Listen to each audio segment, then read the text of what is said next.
Hello and welcome back to my channel. I'm Erin, I'm Queen Bee Tarot. I've got your first horoscopes for 2025. I'm going to start out with a general overview for the collective, and then I'm going to get into some detailed information for each of the 12 zodiac signs. Timestamps and chapters will be below. Let's get in.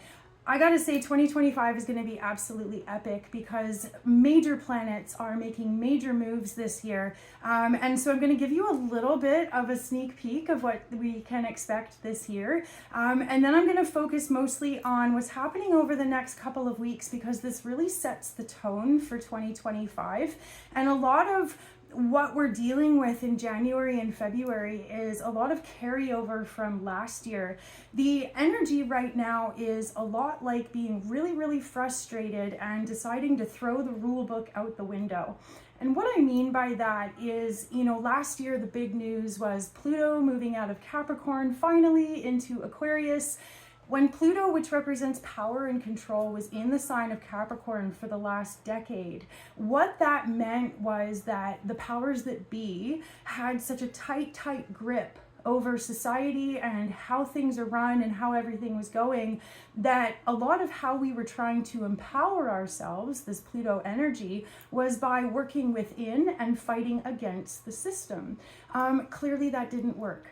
And a huge part of what Pluto in Aquarius is starting to turn out to be is power to the people in the most unconventional, unexpected kind of ways. Now, every single culture around the world has a different way of empowering themselves. And recently in South Korea, there was an issue with the powers that be trying to take over in a very fascist or, I'm losing my words, in a dictatorship. That's the word I'm looking for. In a dictator kind of way. And what did the people do? They rose up within 24 hours. They kicked the guy out and now he's going to prison. Boom, done. But in Western society, it's quite different because the media is manipulated. The people are manipulated. And it's taking a little bit of time for people to realize that they actually have power. And one of the biggest transits that's happening over the next couple of weeks is that Mars, which represents action, is going to form an opposition to Pluto. This is number 2 out of 3.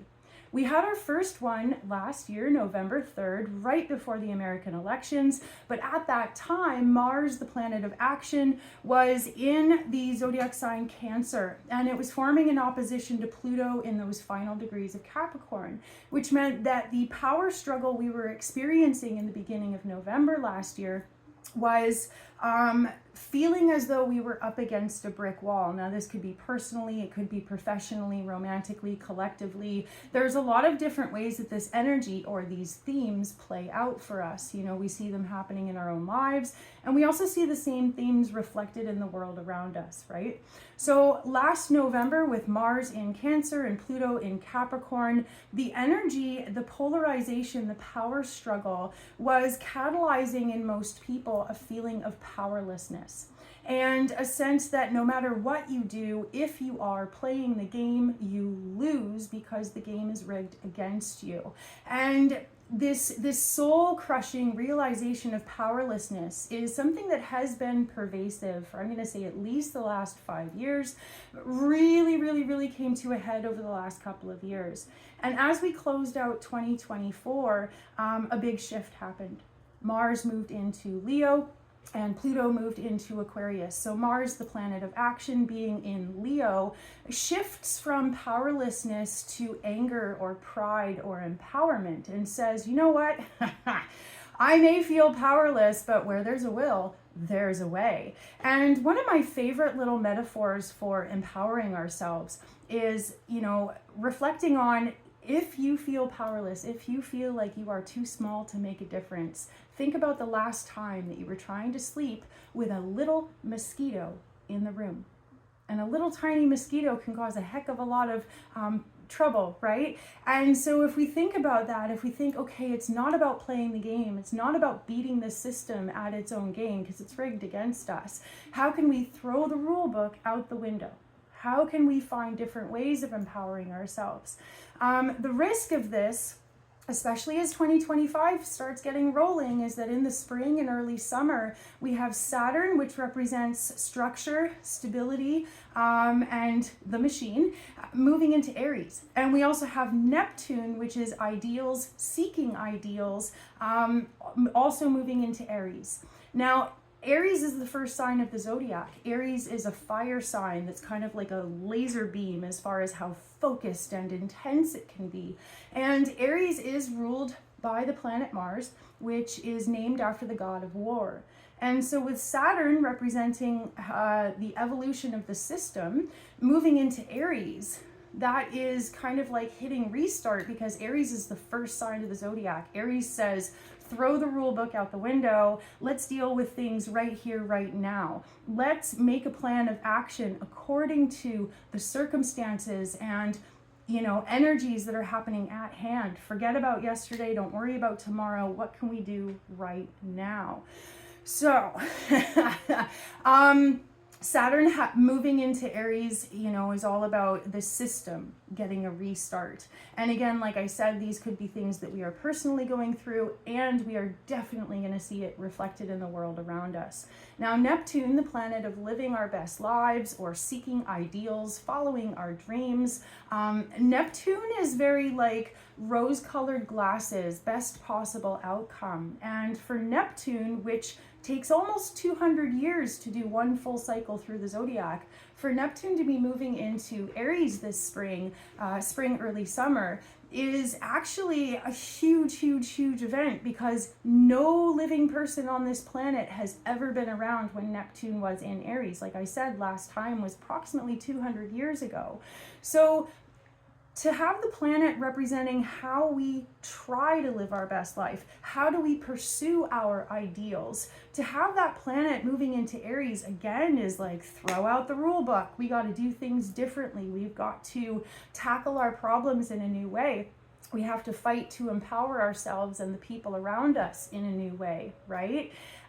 So these are kind of like some of the big things. Now, Uranus is the wrecking ball of astrology. Uranus is a planet associated with change, transformation, but sometimes upheaval, crisis, chaos. Uranus changes signs. The last time Uranus was in the zodiac sign of Gemini was approximately 90 years ago, 88, 90 years ago. So for Uranus, the planet of change, to be moving out of Taurus, you know, while Uranus was in Taurus, it was kind of like having, what was that cartoon character? The Tasmanian devil. It's like, blah, blah, blah, this like walking tornado, right? To have Uranus in Taurus was like having the Tasmanian devil be in a straitjacket. It kind of really put the brakes on the energy of transformation. It could have been so much more chaotic, but it actually wasn't much, because this planet of change was actually being held back and restricted. It was being dampened, you know what I mean? But for Uranus to switch into Gemini this summer is actually going to be a huge shift, because Gemini is the twins. Gemini is scattered efforts. So no longer is the planet of change and transformation going to be held back. It's going to be full steam ahead. And with this planet Uranus moving into Gemini, the focus is going to be, how can we change on a grassroots level? How can we change what we talk about? How can we change the way in which we connect with each other, support each other, work with each other? How can we change the language we're using, the perspectives that we have, in order to really affect the fabric of society in a different way? Because keeping things the same is no longer an option. So, woo, that's just the beginning. That's just a sneak peek of 2025. I am going to put out another video in the next little bit, giving a full scoop of how 2025 is looking.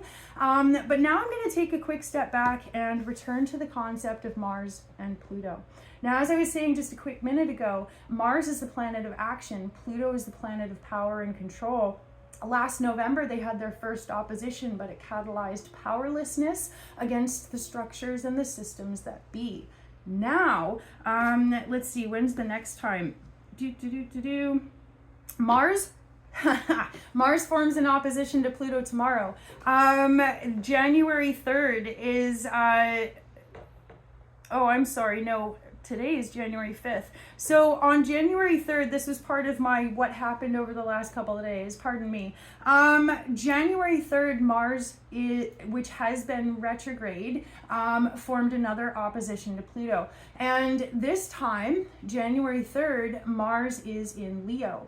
And so that's where we see the whole, you know, screw it. If I don't want to feel powerless anymore, what can I do to be a mosquito in the room of the system or the powers that be? You know what I mean? What can I do as an individual to affect the greatest amount of change? So with Mars, the planet of action, forming in opposition to Pluto, which is currently in Aquarius, now the action that we're taking is far more empowering. However, it is not a stable influence. It is actually considered to be a volatile influence to have Mars opposite Pluto. So even though, yes, the theme is power to the people, yes, the theme is what can I do to make a difference, the negative side effect of this influence is a lot of chaos. It's a lot of violence. We're witnessing a lot of explosions, implosions. This is definitely a volatile time period. Now, given this energy at hand, I really do want to kind of put out a little public service announcement. Now is not the time to engage in a confrontation or a battle with someone unless you know exactly what you're doing and you have some sort of a plan. Because this is a time of people, like I said, either exploding or imploding. This is not a good time to poke the bear, pick a fight, or start a battle you can't win. We are definitely being encouraged to kind of take a step back and think about alternative ways of manifesting the change or the results that we're hoping for. On January 2nd, Venus moved into Pisces. This is the other big news of 2025. You know, last year, 2024, we didn't have any Venus retrogrades, but this year we do. So on January 2nd, Venus, the planet of love, trust, relationships, comfort, but also manifestations, Venus moved into Pisces. Pisces is the last sign of the zodiac, right before we get to Aries. Pisces is represented by two fish swimming in opposite directions. And anyone who's ever been fishing knows that in order to catch a fish, you have to be absolutely still and quiet, or else you spook the fish. They will swim away, right? So with Venus, all about manifestation, in the zodiac sign of Pisces, it's all about moving like water. That's my favorite quote from Bruce Lee, move like water. It does not help anybody to go up against a brick wall. If you hit some sort of an obstacle or a challenge, don't give up, but think about, how can I move like water? How can I find another way? With Venus moving into Pisces, it does mean that relationships are going to get very, very complicated. And what happens is Venus is going to spend the next few weeks in Pisces. It's going to move into Aries. And then when it's in Aries, it's going to go retrograde. And it's going to go back into Pisces. And so basically for the first half of the year, Venus is going to go Pisces, Aries, Pisces, Aries. So it is all about reconsidering our approach to relationships. And again, if the last few years have made you feel like tossing the rule book out the window, that is definitely the theme that is happening right now. If the old rules haven't been working, they no longer apply. If the circumstances and the participants have changed, they no longer apply. However, what we are doing is coming back to what are the core essentials that we're looking for. Because as any of the planets move through the entire zodiac and they do this full circle thing, we start off simple, we end up making things really, really complicated, and then whatever experiences we go through, whatever learning experiences we have, we always return to simple. And that's the note that I wrote myself this morning. Keep it simple. We all have a tendency to overcomplicate things. Relationships especially end up feeling profoundly complicated. There's stories, there's layers, there's so much to it. But the more that we can simplify our approach, the more that we are bound to find success in all that we endeavor. So with Venus moving into Pisces, that means that the way that our relationships work, we're going to be more tuned in emotionally, we're going to be more tuned in intuitively. But the one thing that Pisces struggles with is boundaries. The line between you and me is blurred. The line between you and your partner, you and your roommate, you and your children, whatever it is, those personal interactions, the more we open our heart, the more we approach with empathy or compassion or understanding, those lines tend to be blurred. You know, within the context of a relationship, we are far more likely to give 72 chances, whereas someone we don't know very well, someone crosses the line, that's it, no more chances. So why do we give loved ones infinite chances when they don't necessarily deserve it? Or so a big part of what we're going to be discovering as Venus moves through Pisces and then into Aries is that being wishy-washy doesn't actually help.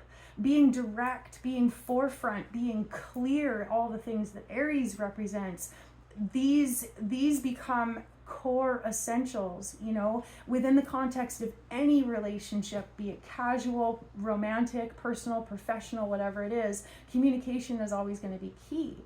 And with Venus moving through Pisces, we are more likely to avoid confrontation. We're more likely to be like, oh, it's fine. Either brushing off red flags or giving somebody the benefit of the doubt, or simply deciding, you know what, I really just don't want to look at this, or I just don't want to talk about this. So as we seek peace, as we seek fulfillment, as we seek comfort, it is going to be shown to every single one of us whether or not we are being clear and direct, or whether or not maybe we're being wishy-washy or fuzzy with our boundaries or unclear about what it is that we want. So a lot of these themes of clarity versus illusions are really going to come up. And as Venus goes back and forth through Pisces and Aries, it is about noticing both sides of the coin, because the other side of the coin with Venus moving into Aries is going to be being too blunt, too direct, too fiery, too spicy. So it's all about finding that happy medium, that like Goldilocks zone. Yeah, so January 2nd, Venus moved into Pisces. It is the beginning of a multi-month journey back and forth, like I said. So that's going to be one of the main players this year. The other thing is that the Pisces Virgo axis, the other big thing happening this year is that the eclipses are shifting.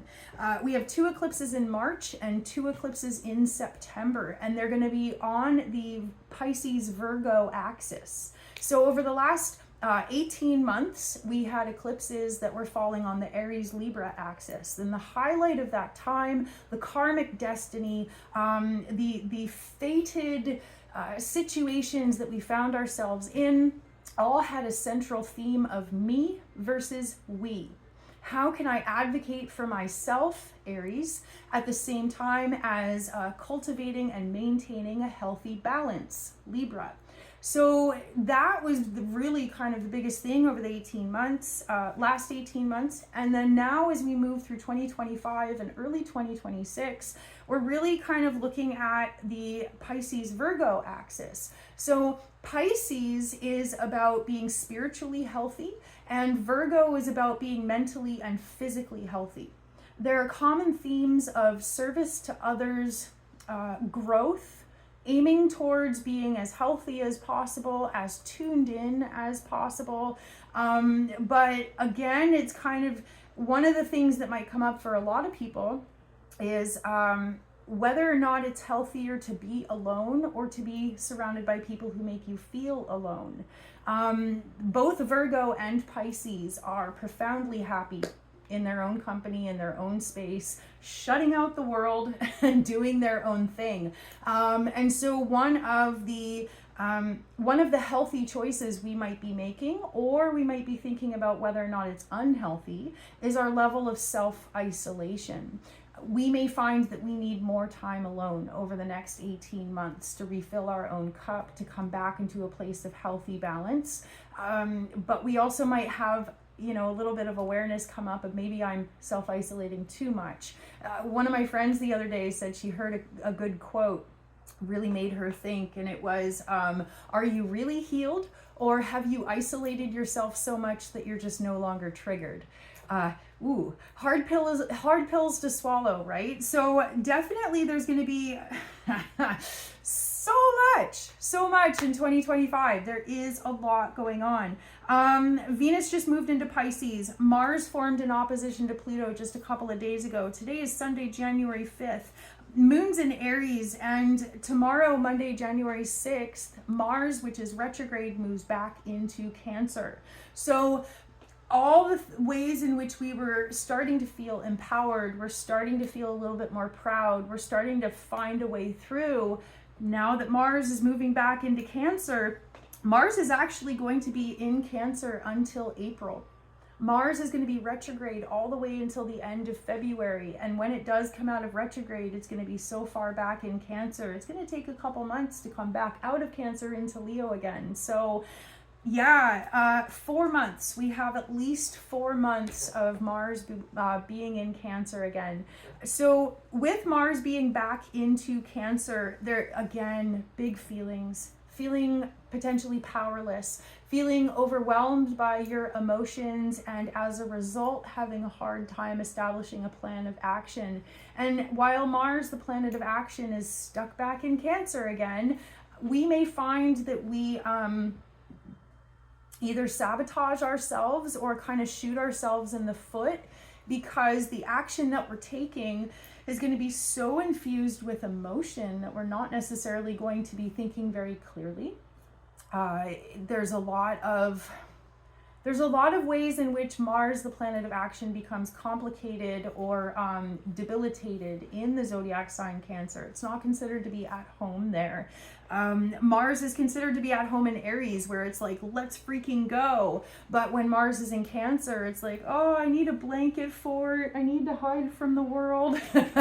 And not much gets done. So if you feel overwhelmed, if you feel stuck in the mud, if you feel like throwing the rule book out the window, you are in the right place at the right time. That is how things are going right now. And I just want to validate for you that you are not alone.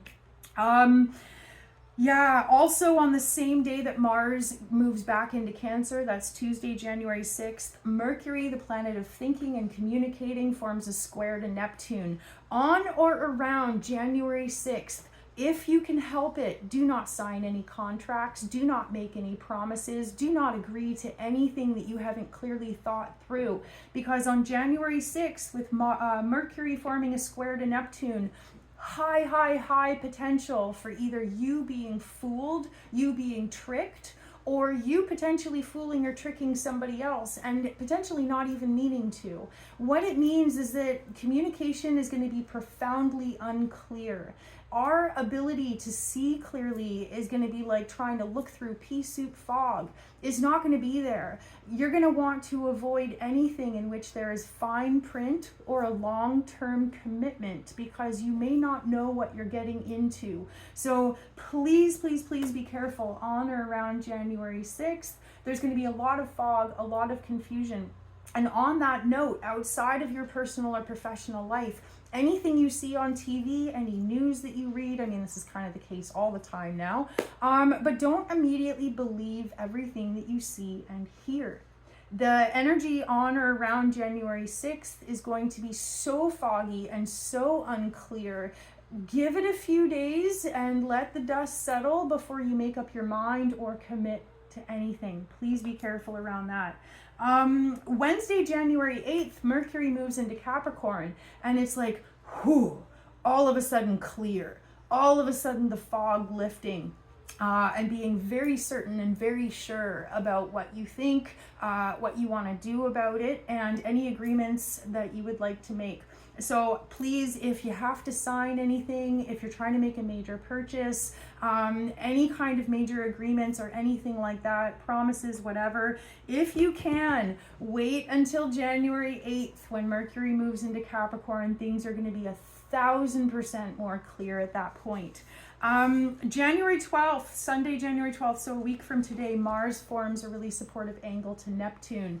So even though Mars is going to be back in Cancer for the next little bit, it is going to be cooperating with Neptune, the planet of living your best life and seeking your ideals. So Mars returning to the zodiac sign that is full of deep emotions, it's going to feel overwhelming at first, but again, emotions are a compass. Emotions offer us valuable information and insights in regards to where our soul wants to be. You know, our logical minds really get in the way sometimes. We talk ourselves out of our feelings. We convince ourselves to do things that we really don't want to do. Our logical minds can actually make things really, really hard sometimes. But the funny thing about emotions is that they come up without us even necessarily thinking about them.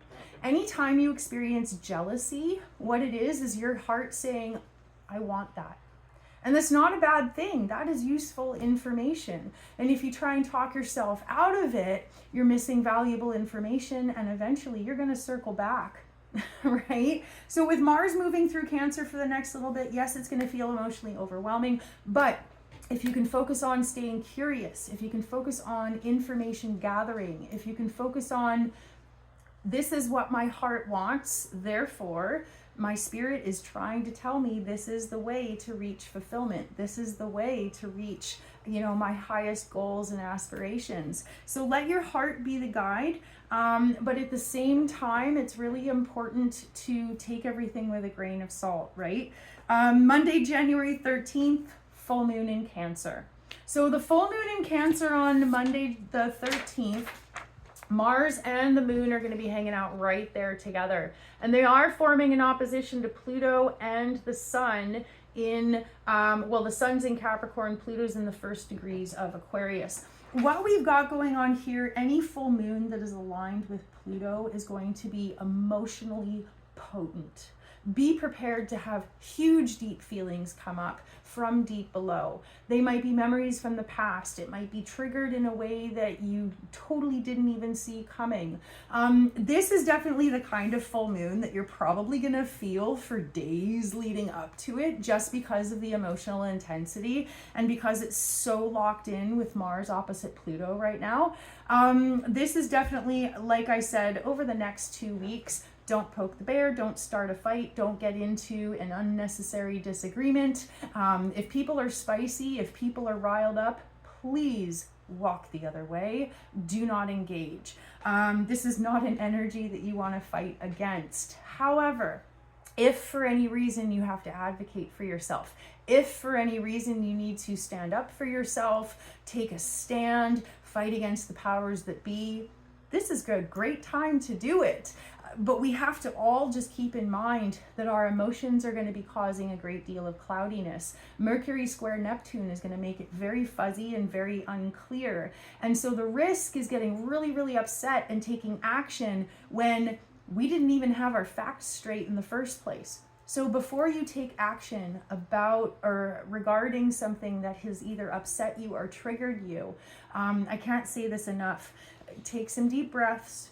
Be absolutely sure that you've got your facts straight before throwing yourself in a certain direction. Because the risk of embarrassing ourselves is huge. The risk of getting riled up about something that isn't even true is huge. So please, please, please do keep that in mind. On January 13th, when we have this full moon in Cancer, at the same time, the sun forms a really supportive angle with Uranus, the planet of change. So again, if we're able to kind of notice those big feelings come up, and I had this conversation the other day with a few people actually, as this come up in multiple conversations, we cannot change, we cannot stop the biochemical reaction of emotions when it first gets triggered. But when our emotions first get triggered, we have a split second or maybe a minute or two to go, hey, I'm experiencing some really big emotions here. And in that moment, we have a choice. Either it's like, woo, I'm going to get sucked in, or, hey, now, let's take a hot minute and wait and think and pause and reflect first. So the more that we can create more of that buffer zone between the biochemical emotions first coming up and then that moment or split second before we let ourselves get sucked in. If you can just buy yourself a little bit of time, it's going to make all the difference in the world, not just over the next 2 weeks, but for the coming year. This is a big deal. The biggest theme happening right now is self-awareness, self-mastery, using our emotions and our intuition to empower ourselves, but not creating dumpster fires in our lives as a result of ill thought out action. I hope that makes sense. We as humans, we got a lot of very common characteristics. So I really do want to reassure you that anything you're going through right now, everybody else is going through it too. So don't ever feel bad for feeling bad. It's just about leashing the mind and making sure that it doesn't run away without you, right?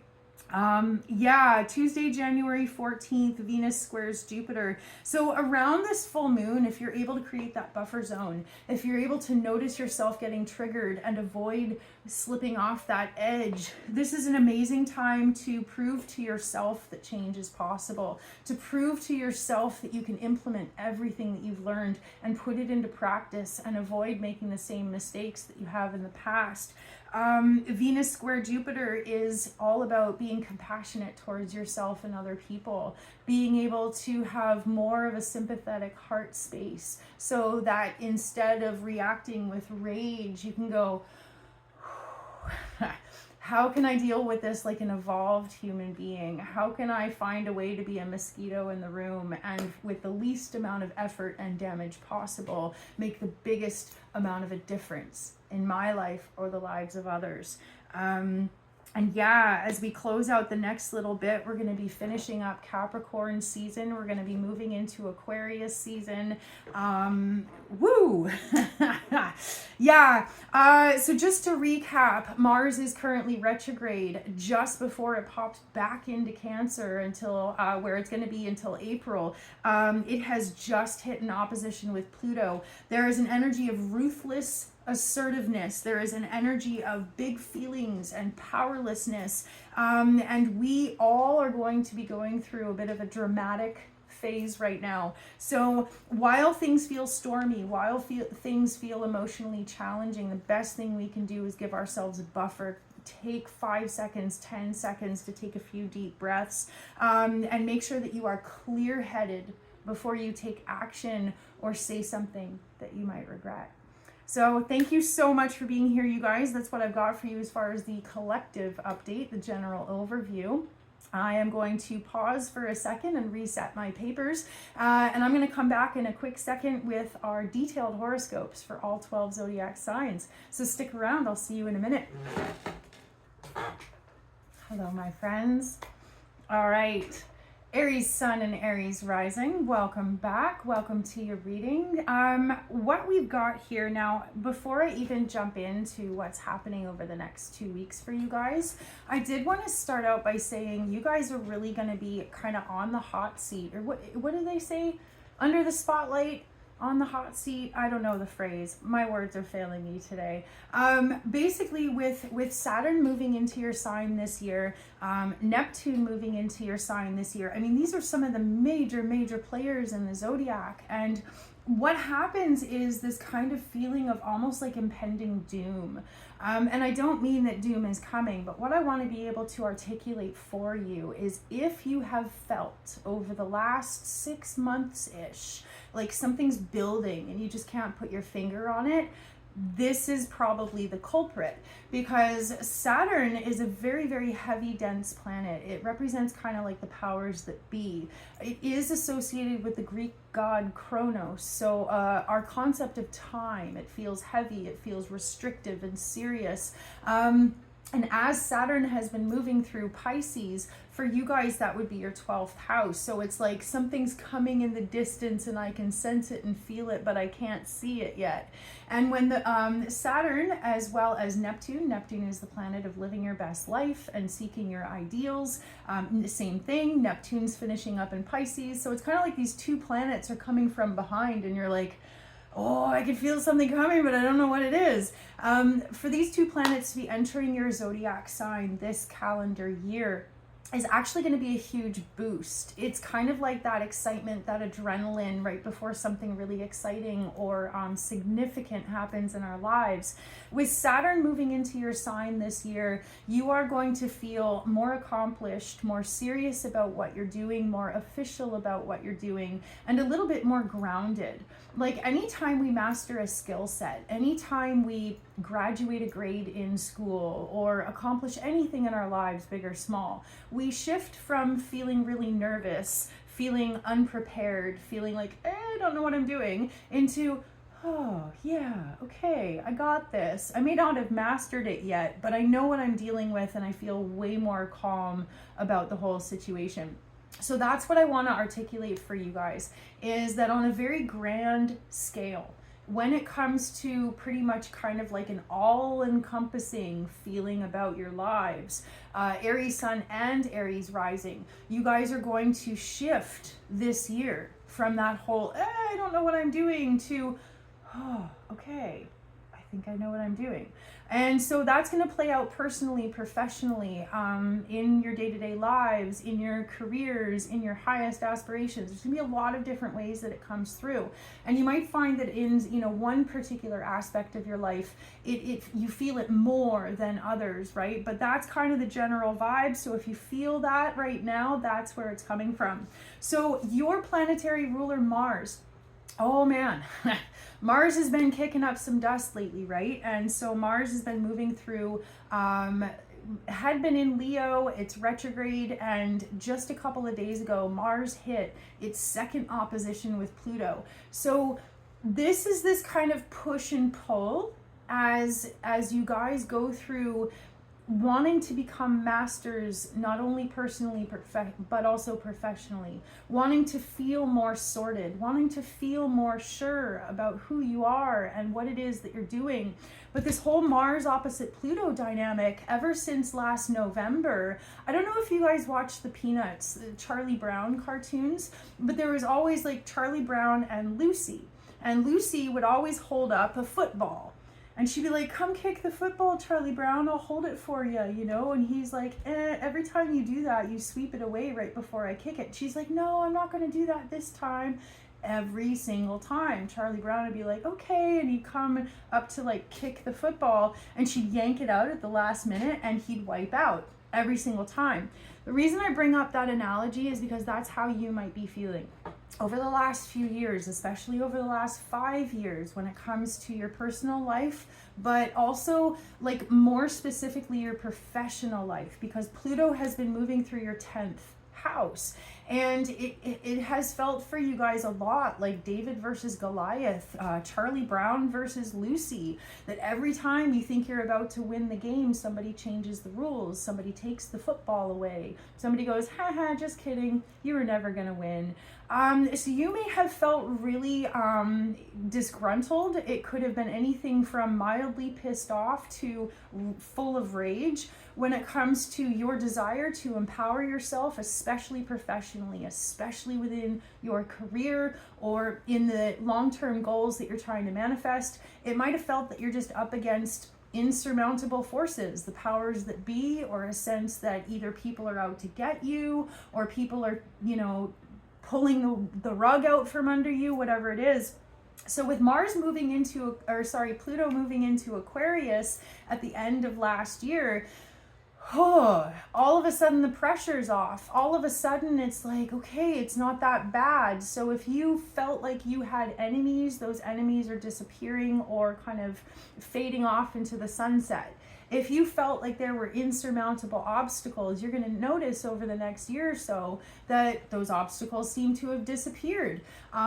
This sense that you were up against, these powers that be that were holding you back every single time you try and advance yourself or accomplish something, and nope, somebody steals the football away from you. That whole experience over the last pretty much decade for you guys, gone. And it'll be kind of weird to start noticing, it's not, for some of you it's going to be obvious, but most of you guys, it's going to be like just a vague sense of like, oh, that that was way easier than I thought it was going to be. Or, oh, my boss didn't argue with me. Or, you know what I mean? Just kind of like, obstacles that I'm used to are no longer there.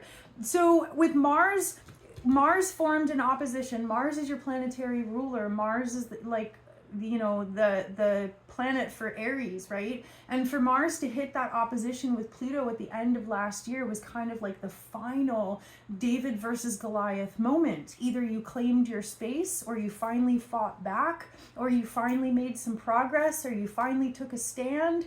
And you may not have noticed results right away, but ever since then, something's shifted.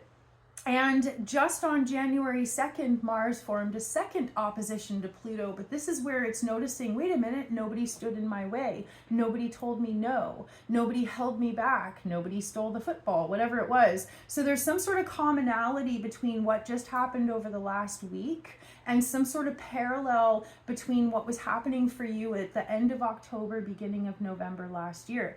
And so moving into this year, it is this kind of like you trying to get momentum, you trying to establish stability, consistency, and all these things, and noticing that those obstacles or those unseen forces just don't seem to be working against you anymore, but you're spent.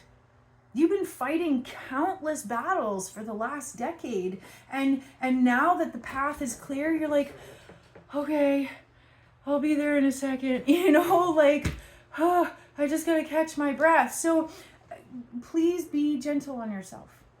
Please be gracious with yourself. Give yourself time. Give yourself grace. Give yourself the benefit of the doubt for at least the first half of this year. Because even though those obstacles are gone or not so much of an issue, even though the pathway is clearing out, you are not going to have the energy or the motivation to throw yourself in a new direction in the typical Aries kind of way that you're used to. You're going to find that your home life is taking a lot more of your attention, and honestly, your home life is far more important to you or rewarding, given everything that's happened. And so you're actually starting to kind of reprioritize. You're like, okay, yeah, I want to accomplish those things out there in the world, but I got to fill my cup first.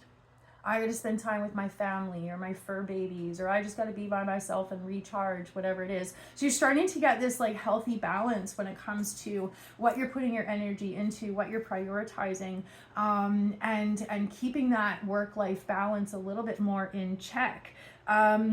Venus just moved into Pisces a couple of days ago as well. So over the next little bit, at least for the next month, you are going to feel that whole like, I'm not super motivated, I'm still in holiday mode, or I need some extra time to catch up.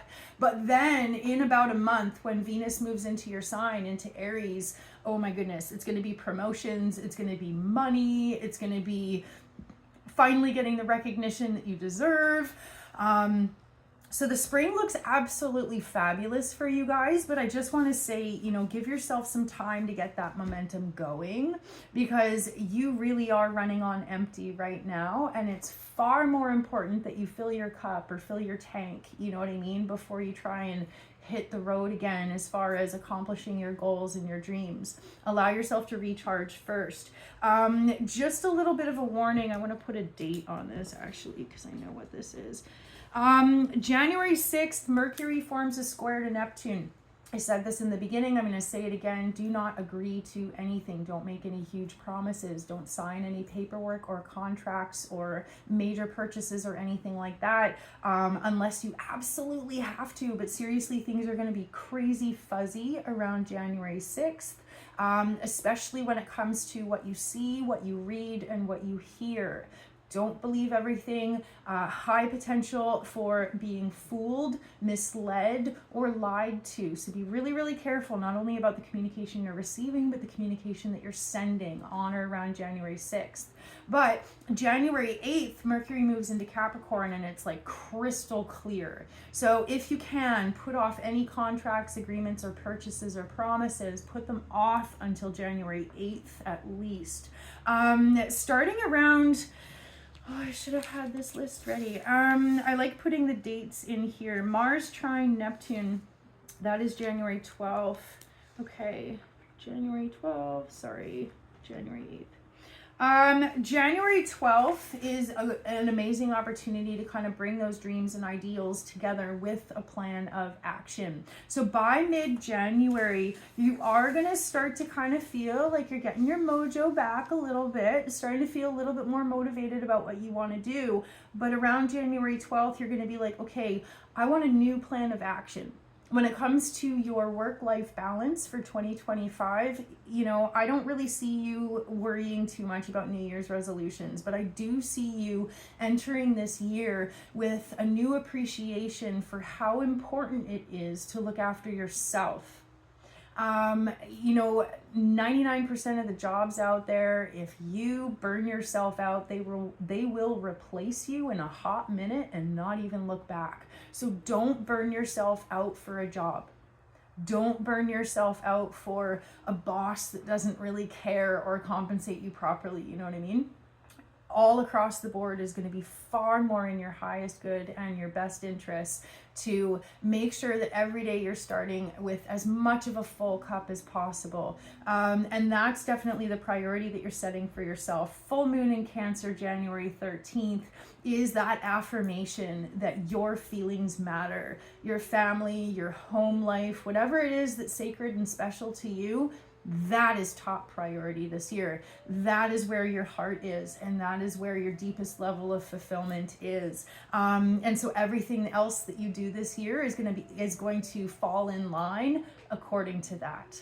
So I see great success. Definitely, like I said, give yourself a little bit of time to get that momentum going. It's going to be slow at first, but then it's going to be full steam ahead, and holy smokes, this is going to be a wild year for you guys. So stay tuned to my channel.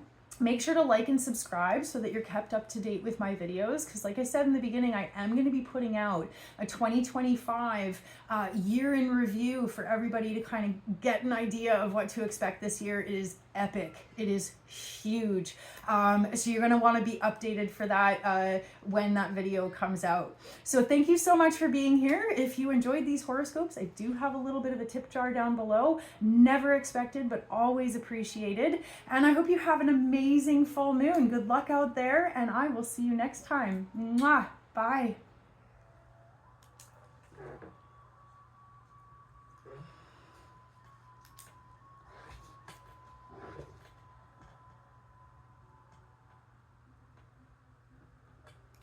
Okay. And that's the 13th. Taurus Sun and Taurus Rising, welcome to your horoscopes.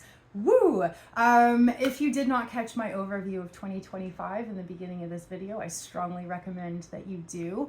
And after you finish watching your horoscope, if you haven't already, make sure to like and subscribe, because I'm going to be putting out another video very soon, giving everybody a scoop of what to expect in 2025. It is going to be epic.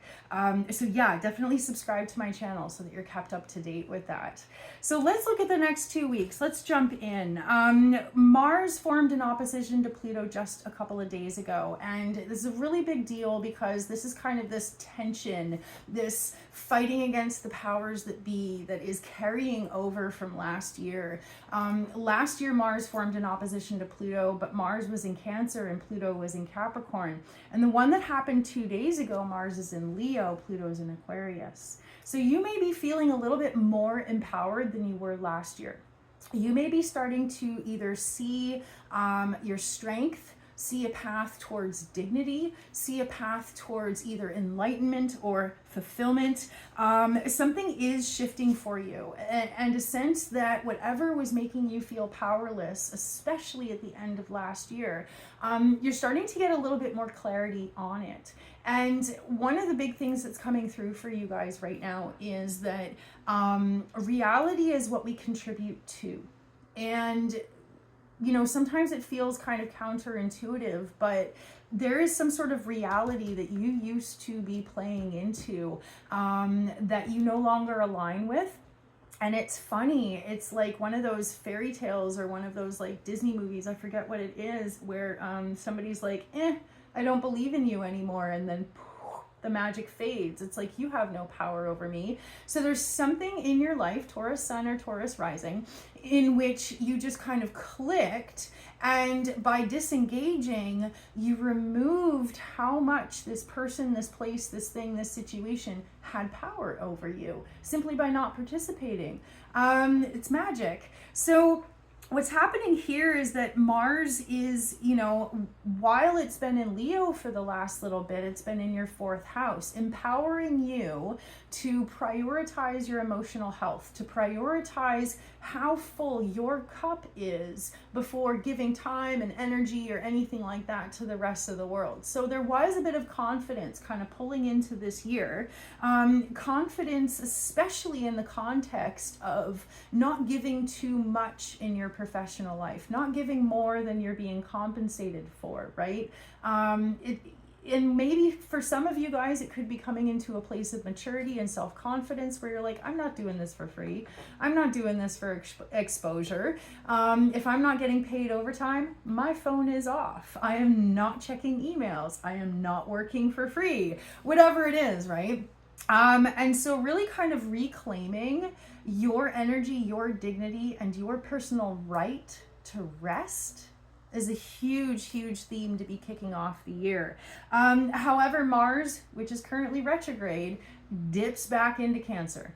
Just starting this year off, it's going back into Cancer. And so as much as you felt confident and sure about what you wanted and what you realized, you are going to go through a bit of a sticky situation over the next month and a half, 2 months, in which it's kind of like, okay, yes, you have these things that you believe in, but as far as getting other people to buy into it might be a little bit hard. You know, if you have decided that you need more rest, you need more time off, you need to be able to recharge, those are great decisions to make, but what do you do when work life is still calling you? What do you do when there's more bills to pay than you have money for, right? So for the next 2 months, for sure, you are going to be retracing your steps when it comes to aligning these realizations and these ideals you have with the practical reality of being able to take action. And you may find that over the next 2 months, you feel like you're going backwards more than you're going forwards. You might feel emotional or powerless around your desire to shift things, but feeling like it's hard to find the pathway to do it. And that's because Mars moving back into Cancer is just really, really deep emotions and not feeling like much is getting accomplished. But at the end of February, Mars comes out of retrograde.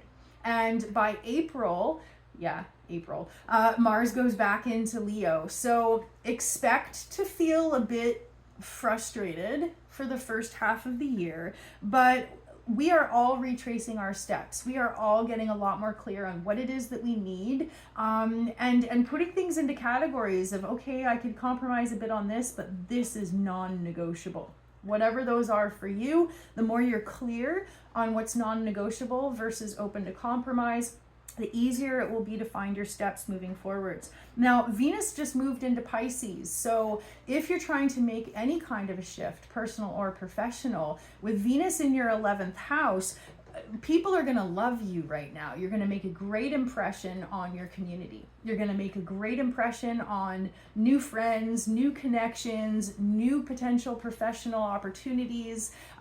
So if you were looking for an opportunity to put yourself out there, seek new potential, new possibilities and things like that, Venus in Pisces is going to be a great opportunity to do so. So honestly, over the next few months, anything in your current reality that is just driving you freaking crazy, looking for other ways to do it or looking for other opportunities is definitely in your highest good. If it's making you miserable, don't keep doing it. No, or at least not any longer than you absolutely have to. It is definitely time for change. There is an energy of not feeling very clear. There is an energy of projections that you're kind of up against. And it's going to be really important for you guys to pay attention to how your emotional state affects your interactions.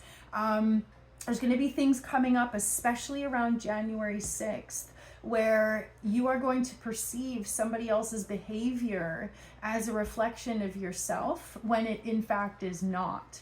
You are going to pick up on energy and make assumptions about what that energy means, and you might actually be completely off. So I just want to give you a warning that on or around January 6th, your intuition is not going to be serving you very well.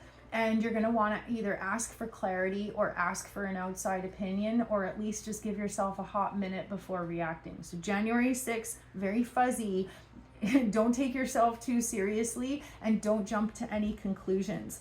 Now, January 8th, Mercury moves into Capricorn, and Capricorn's an earth sign just like you. So starting January 8th and basically like for the rest of January, you're going to feel like you are thinking more clearly than you ever had before. Your communication is going to be crystal clear and very assertive. Your thought process is going to be organized, deliberate, focused, and very good at details as well. You're going to be analytical. You're going to be, your memory is going to be really, really good for most of January. So Mercury moving through Capricorn is actually going to be a huge boost to you guys. And if you were looking for other opportunities as far as your personal or professional life, if you're looking for an exit door, if you're looking for change, things are going to feel really fuzzy until January 8th. So if you can't find the exit, if you can't find any ideas before that, don't worry about it. But starting January 8th, your ability to problem solve, your ability to think of new ideas and follow through on a new plan is going to be freaking amazing.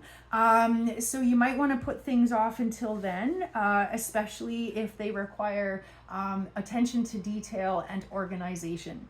It's January 8th, things become really clear for you. So definitely kind of approaching the middle of the month, stress release, a little bit more smooth, a little bit more like, okay, things are kind of clicking into place. So yeah, give yourself some grace. We have a full moon in Cancer, January 13th. The energy around January 13th for you guys is going to be much more harmonious. You're going to feel as though communication is going far more smoothly. You're going to feel as though people are really actually listening to you and hearing what it is that you have to say. You're going to feel supported in communicating your emotions, your ideas, or anything like that. And you're definitely going to feel a lot more loved and a lot more understood. So like I said, the beginning of January, a little bit sticky, a little bit frustrating, very emotional. But by the time we get to the middle of January, especially the full moon in Cancer on the 13th, oh, you're going to feel empowered. You're going to feel enlightened. You're going to feel uplifted, jazz hands, and ready to go. So yeah, that's what I've got for you guys. Now, if you aren't already a subscriber, I would strongly recommend that you click subscribe down below, wherever that button is. I don't even know, because very shortly, over the next little bit, I'm going to be putting out a video that gives everybody a scoop of what to expect in 2025. I gave a sneak peek at the beginning of this video, but I'm definitely going to be sharing a lot more. So hit subscribe so that you're alerted as soon as that video comes out. It's going to be awesome. Excuse me. Yeah, I hope these horoscopes resonated with you. If you liked them, I do have a little bit of a tip jar down below. Never expected, but always appreciated. Thank you so much for being here. I hope you have a wonderful, magical full moon, and I will see you guys very soon. Bye. Mwah.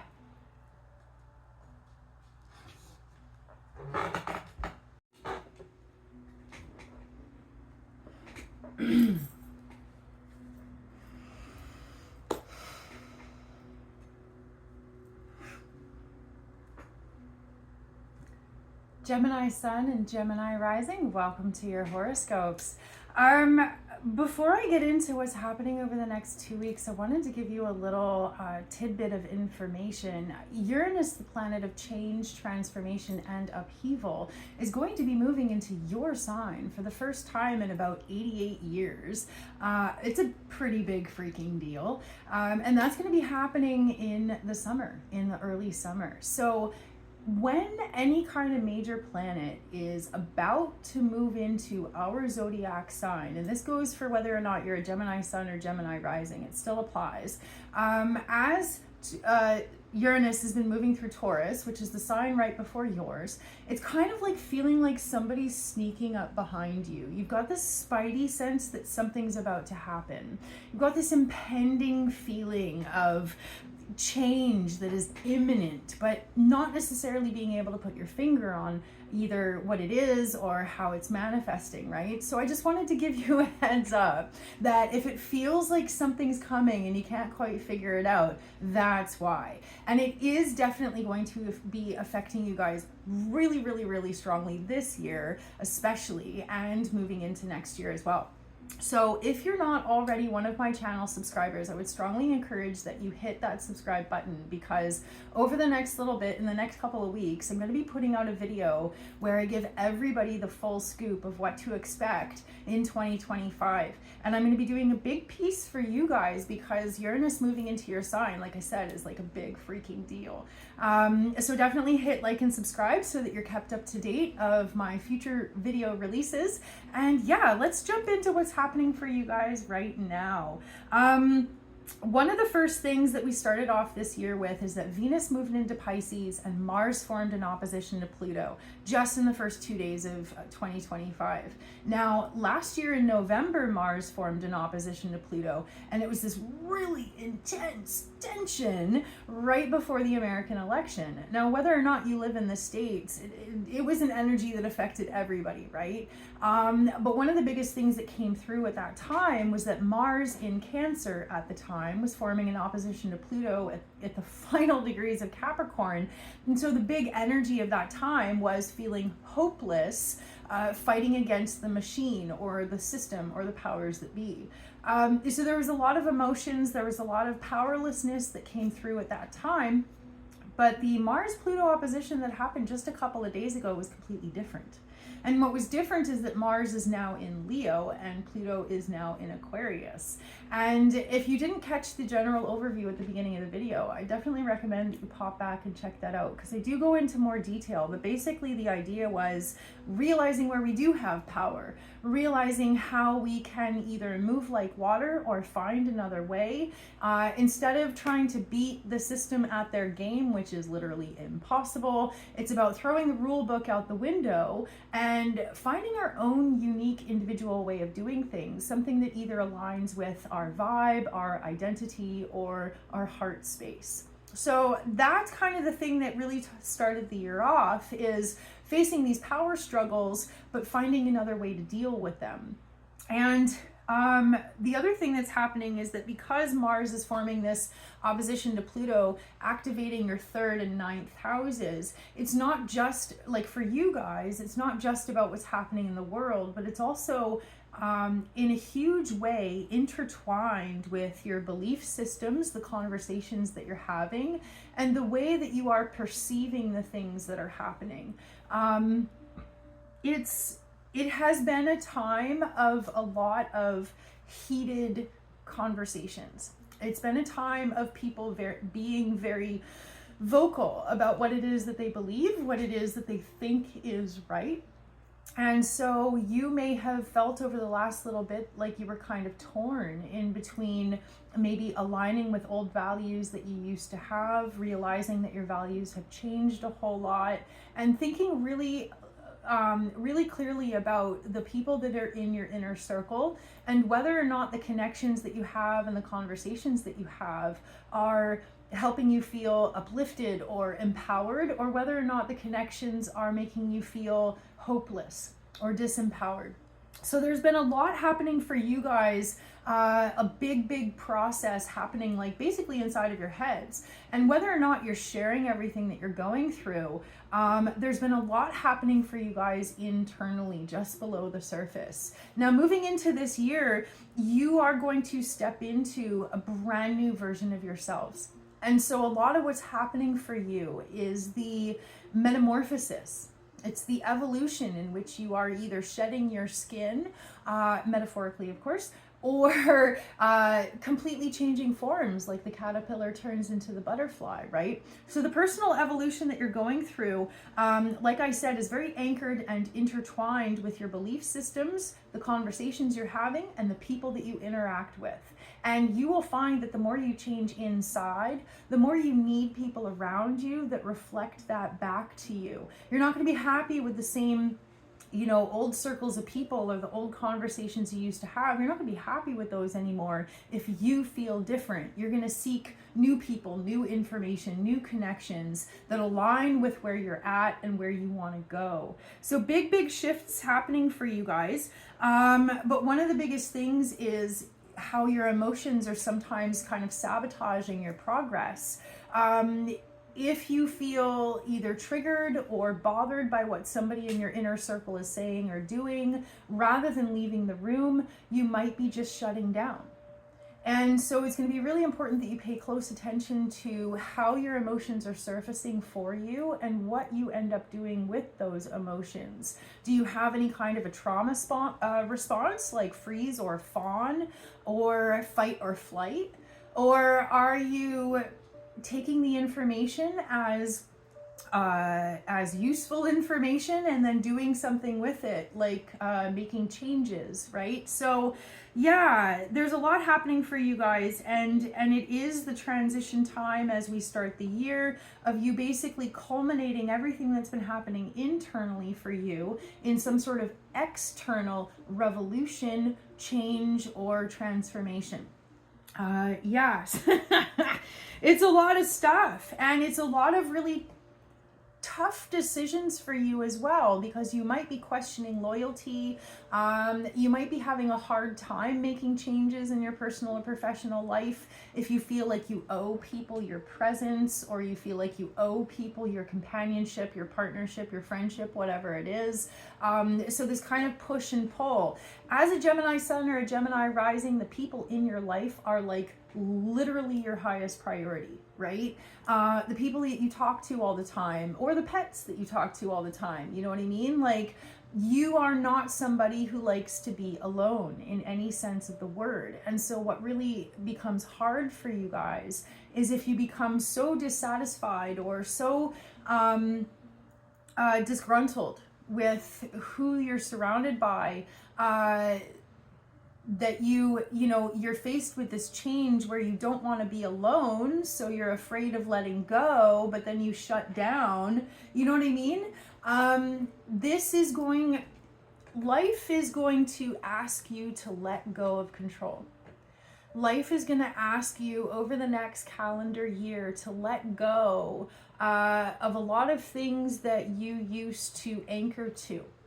And in order to leap to the next lily pad and find that bliss, that success, that fulfillment, whatever it is that you're looking for, you're going to have to give yourself a quick minute of free falling. And so for each one of you guys, you're probably going to know what I'm referring to, whatever it is that's happening in your life. And for each of you, it's going to be different, a little bit different, right? But these are the themes. And this is where a little bit of fear sometimes holds us back, right? Because you're going to have to go through a little bit of a phase where, and it's not going to be very long, but the sooner you let go, the sooner you can jump to the next lily pad. I hope that makes sense. So yeah, that free falling, that weightless, without an oar kind of feeling, that's going to happen in the first part of the year for you guys. But what you're approaching is a reset for your heart, a reset for your emotional health, and a reset for how you manifest and live by your values.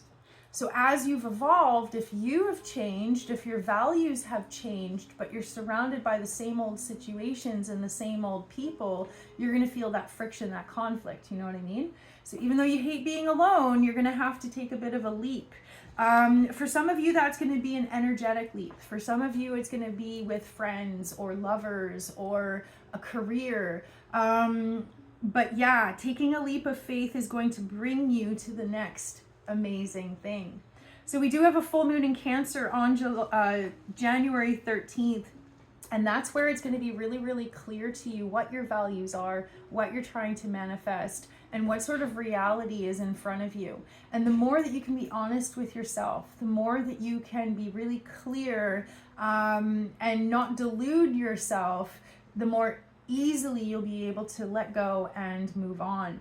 As we started this year, Venus is in Pisces. So the risk for you guys is either checking out, disassociating, shutting down, but not actually leaving the room. If you are not comfortable, if you don't feel safe, if you don't feel validated, uplifted, enlightened, encouraged, you know what I mean? If you don't feel any of those things, please don't trap your body in that space and only check out mentally. You got to pick up and walk away in order to find that new fulfillment. Okay? So yeah, that's what I've got for you guys. Like I said, if you aren't a subscriber already, definitely hit subscribe so that you are kept up to date with my next videos. 2025 is going to be epic. I definitely have a lot more to share to you than what I've got time for right now. And if you really liked this, I do have a tip jar down below. It's never expected, but always appreciated. Thank you if you're able to contribute a donation.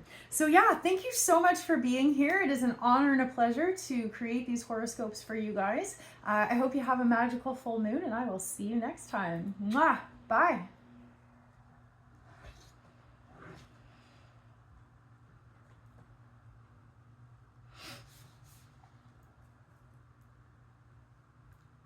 Cancer Sun and Cancer Rising. Welcome to your horoscopes. If you didn't catch the introduction in the beginning, I would definitely encourage you to go back and check that out. I did a quick little overview for 2025 and the energies that we're starting the year off with. And another thing to mention is that I am going to be coming out with a video very soon that is focused specifically on 2025, what to expect, what's going on with the planets and all that stuff. So if you're not already a subscriber, I would definitely encourage you to hit subscribe wherever that button is, so that you're kept up to date when I release my next video. So yeah, let's jump in. We have a full moon in your sign in just under 2 weeks, and it's going to be on January 13th. Anytime we have a full moon that's in our zodiac sign, whether you're a Cancer Sun or Cancer Rising, it's going to feel as though it's kind of like this peak of energy that you experience physically, mentally, emotionally. But it's also an opportunity to really utilize that energy for manifestation, setting goals, setting intentions, or calling to yourself whatever it is that you're trying to bring into your life. It is full of magical potential because it is in your sign. So leading up to that full moon, there's a lot of really big emotions. As soon as we started off the year, we had a Mars-Pluto opposition. So those feelings that we had around early November last year, there are parallels because November 3rd of last year, we also had a Mars-Pluto opposition. So if you're feeling kind of like this deja vu right now, and that deja vu has connections to early November, that's what that's about. But what's different is last November, we felt powerless. We felt like we were up against the powers that be and there were no options. We were stuck. Whereas this time there's a difference. This time there's a realization of the difference that one person can make. There is a new appreciation of what power to the people really actually means and what it might potentially look like. So a little bit terrifying, a little bit exciting, all at the same time. 2025 is definitely going to be wild. So yeah, the Mars-Pluto opposition that just happened a couple of days ago is activating your 2nd and 8th houses. This is a prime time for manifestation for you guys, and it is going to be kind of tied into your personal evolving relationship with energy, time, and space. The things that you might have put energy into manifesting last year or the year before will probably feel very, very different than what it is that is at the top of your priority list this year. And you might be getting more clear about what your values are. You might be getting a little bit more of a simple focus on what it is that you really need in your life. And it has been said, I'm just going to put it out there, it has been said, every single human on the planet is trying to manifest money. Therefore, it's actually profoundly difficult to manifest money. But if you think about what would you use that money for? If you would use that money, just for example, to buy a new pair of shoes, skip trying to manifest money and go straight for, I want to manifest shoes, or I want to manifest a place to live or a job or whatever it is. And I just bring that up because you guys are in the middle of some really amazing magical manifestation potential right now. And the more you can get clear on what it is that your priorities, your values, or your ultimate goals are, skip those middle steps, go straight for the prize, you know what I mean? And get really clear. And that's going to help bring those things into your life a lot faster. The only problem, only potential problem, Mars is retrograde. It is going to be retrograde until the end of February. And just at the beginning of this month, Mars moves back into your sign. Now, for most of the zodiac, for most of the other zodiac signs out there, it's going to feel like a step backwards. But for you guys, the Mars is the planet of action and empowerment. And for it to be in your sign is actually going to empower you guys out of all 12 zodiac signs. So like I said, this has amazing manifestation potential. It may feel counterintuitive, but you have more oomph behind what it is that you're channeling now than you have in a long time. So don't hesitate to use it to your advantage. Don't hesitate to ask for favors, to give that squeaky wheel a little bit of extra grease, you know what I mean? If you've been asking and asking and asking for something or advocating for yourself and it hasn't happened yet, I would say double down your efforts over the next little bit. Especially if it comes to, like I said, gaining clarity, simplifying your life, and channeling your heart's desires. And anytime we're doing magical or manifestation work, to have the emotions behind it is going to be key towards making it work. But I also want to add to that a little bit of caveat, that we have to be clear about what emotions we're pulling through. So when we're trying to manifest something, I mean, obviously we're trying to manifest it because we don't have it, right? But if we're approaching a manifestation with, oh, my life sucks because I don't have this thing, then we're anchoring ourselves in lack. And when we anchor in lack, we manifest more lack. Now, I'm not victim shaming here. Obviously, everybody struggles with socioeconomic status, and our ability to manifest is obviously going to be limited within the 3D physics realm, right? But if we, for example, come to a job interview like, oh, I feel like a bag of garbage and nobody's going to want to hire me, then we're going to make a horrible energetic impression on the person that we're trying to impress ourselves on, right? But if we fake it till we make it, that's the very Jupiter energy in Gemini right now, with our manifestations, with our job interviews, whatever it is. If we come to the table with confidence, I can smell it, I can taste it, I believe it, I am pulling this into my life because it is mine and I can feel it. That brings the manifestations in really fast. If we come to a job and we're like, oh, you want to hire me, I am absolutely going to be an asset to you. You know what I mean? They're going to be like, yeah, and they're going to buy into that, right? So as much as you can, even if you are experiencing emotions of lack before trying to manifest something, be grateful for your fuzzy socks, be grateful for the rain on the roof or whatever it is, because coming to the table with gratitude brings in more gratitude. Anyway, I'm getting a little bit sidetracked here. You guys have amazing potential. The risk is that Venus in Pisces right now in your 9th house might lead to a scattered headspace.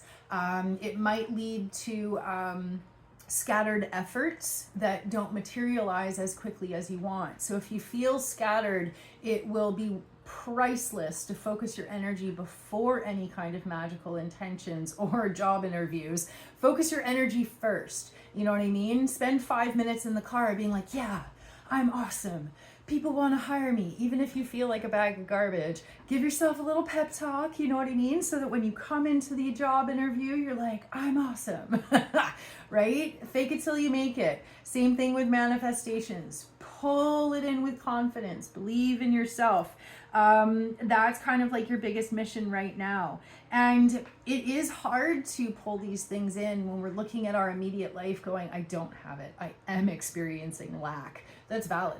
That's real, right? But we have to believe in things even before we can see them, right?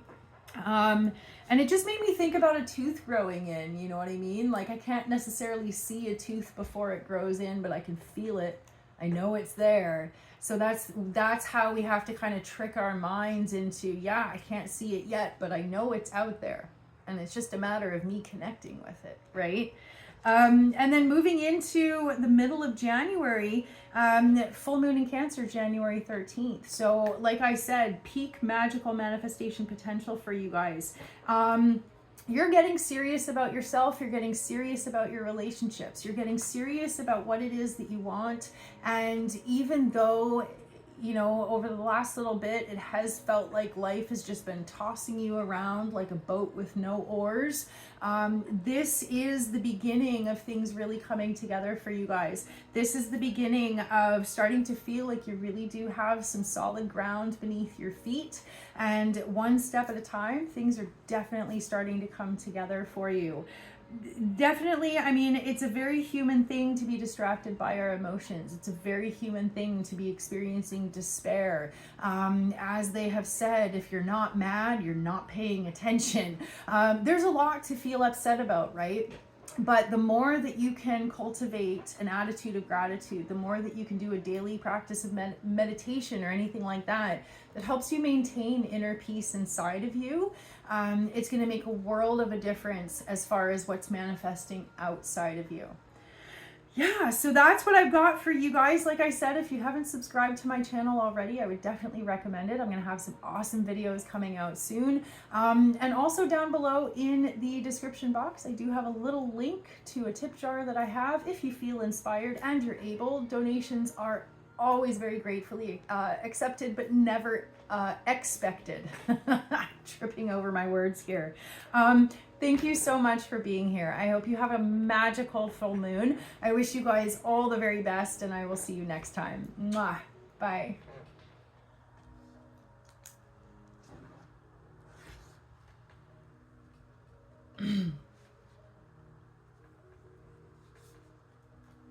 Leo Sun and Leo Rising, welcome to your horoscopes. Now, I definitely want to encourage you to pop back to the beginning of the video if you haven't checked it out already. I did a general overview for the collective, and there's lots of really good information in there.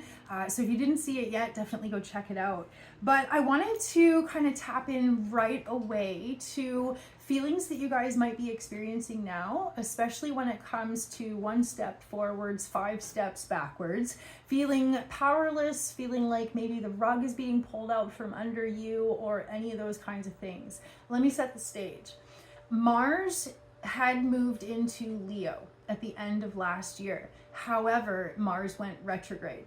And so with Mars being in your sign at the end of last year, there was this buildup as we kind of closed out the last few months of 2024. With Mars moving into your sign, you guys were feeling like, holy crap, I'm empowered. I'm finally going somewhere. Life is finally working out for me. Heck yeah. You know what I mean?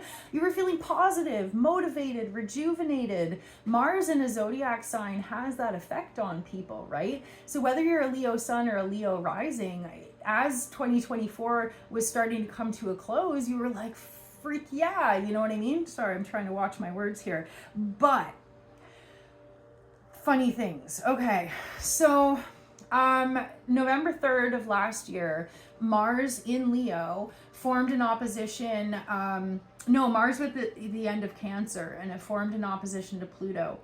And so around November, you guys were feeling emotional about your process, but definitely feeling positive and confident in the direction that things were going, right? Well, what happened just a couple days ago, in the very first days of January, was that Mars formed an opposition to Pluto again, but this time Mars was in Leo, your sign, and it was up against Pluto in Aquarius. This is where all of a sudden it feels like you just hit a brick wall. So whether you came up against some sort of legality, unseen forces, an obstacle, whatever it was, it had this energy a couple of days ago where it felt like, like screeching to a halt.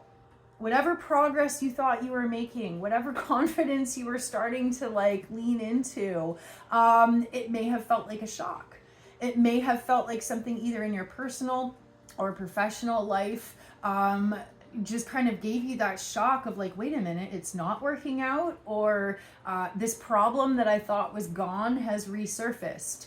This challenge I thought I was through, oh, it's not over. Whatever it is, right? So there's a lot of different ways that it could be playing out for you guys, but the long and the short of it is that Pluto is in your 7th house. And while Pluto is in your 7th house, it's going to feel as though people in your life are working against you. And you're going to feel as though it's the people in your life that either hold the power, but you know, across the board, you're going to feel disempowered, you're going to feel held back, you're going to feel challenged, and you're probably going to have a lot of big emotions around the experience as well, especially if it's something that's been ongoing or long term. So I just want to give you a heads up of like, if it feels like all of a sudden, unexpectedly, things are going sideways, that's why.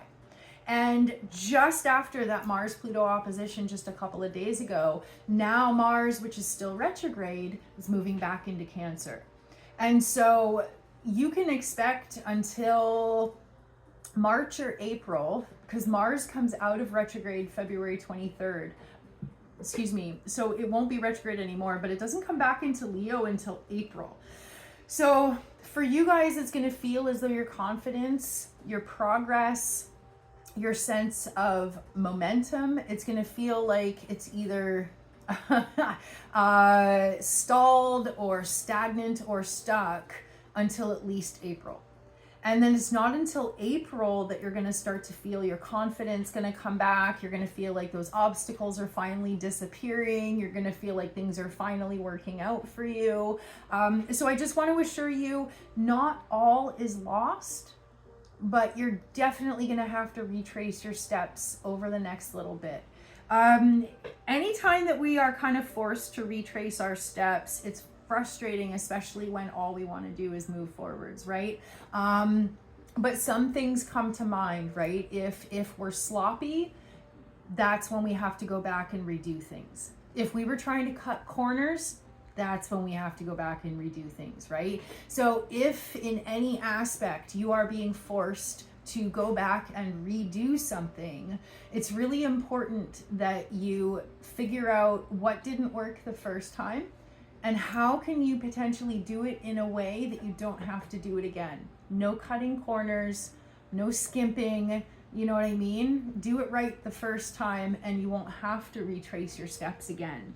So definitely a blow to the ego, definitely a blow to the confidence, especially if this hit or this obstacle is coming in some sort of financial form. Because one of the biggest things is that Venus has just moved into Pisces, and for the first half of this year, Venus is going to be in Pisces and then Aries and then Pisces and then Aries. So with Venus in Pisces, there is a question of what is it that we've been avoiding, and how is that person, place, thing, or situation that we've been avoiding, how is it potentially chasing us down until we finally stop and deal with it properly. So if there's anything in your life that you're avoiding, that's what you need to pay attention to right now, because it is literally not going away until you deal with it properly. But yeah, okay, so those are kind of the biggest things. Venus is in Pisces. Mars just formed an opposition to Pluto. Mars is going back into Cancer. It's a wonky start to the year, I'm not gonna lie. But there's a lot of stuff happening in the spring and summer that I'm gonna be putting out a 2025 video. So if you're not a subscriber already, I would definitely encourage you to hit subscribe, because that video is gonna come out soon and there's gonna be a lot of really good information in it to help you prepare for the whole year ahead. Mercury moves into Capricorn January 8th. So the first 8 days, the first week of this year is going to feel wonky. It's going to feel emotional. It's going to feel foggy and confusing. Not a good time to make any promises. Not a good time to sign any agreements or contracts. Not a good time to make any major purchases either. However, starting January 8th, Mercury moves into Capricorn. All of a sudden, everything is going to be crystal clear. So if you have to sign anything or buy anything or agree to anything, see what you can do to wait until at least January 8th to do so. It's really, really important so that you don't end up agreeing to something that you didn't even realize. There's a lot of fog and confusion. We don't need that right now, right? This is kind of it, right? We have a full moon in Cancer January 13th, and it's going to be activating your 12th house for you. So entering 2025 is a big kind of all-encompassing theme for you guys right now about what are you running from? What are you hiding from? And how can you be more direct in your approach to deal with things head on so that they don't chase you? You know, don't cut corners, don't be sloppy. Like, it's hard to have to pass this message on to you, but basically the astrology for you guys right now, Leo Sun and Leo Rising, the astrology right now is saying shape up. And the more that you can be really vigilant about looking after details, communicating in a clear, straightforward, and upfront kind of way, you guys are going to feel as though you're really like, what is the word? Taken to task, you know, like, it's going to feel like you guys are under a microscope this year. It's going to feel like you can't get away with anything. It's going to feel like you are held to high standards that you may feel deeply uncomfortable with, but it is an experience that is going to shape you in a really positive and healthy and constructive way for the years to come. Every way in which you're forced to look after details or get more clear about what it is that you're doing or communicating, it ultimately is going to be in your highest good. It's just going to be kind of annoying to have to go through it, right? But the more that you can learn the lesson right away, the more that you can do it right as quickly, you know what I mean? Do it right, do it thorough, don't rush through it. That's going to be the pathway to moving ahead. I hope that makes sense to you. I'm hoping that you understand what I'm talking about. Like I said, everybody's going to have a slightly different experience, but these are the themes that your zodiac sign is facing over the next little bit. So, yeah. Okay. I hope you guys have an amazing full moon. If you enjoyed your horoscopes, I do have a little tip jar down in the description box. Tips are never expected, but they are always appreciated if you're able to donate. These are a labor of love, and I do hope that these have empowered, enlightened, and uplifted you guys. Good luck out there. Thank you for being here, and I will see you next time. Mwah. Bye.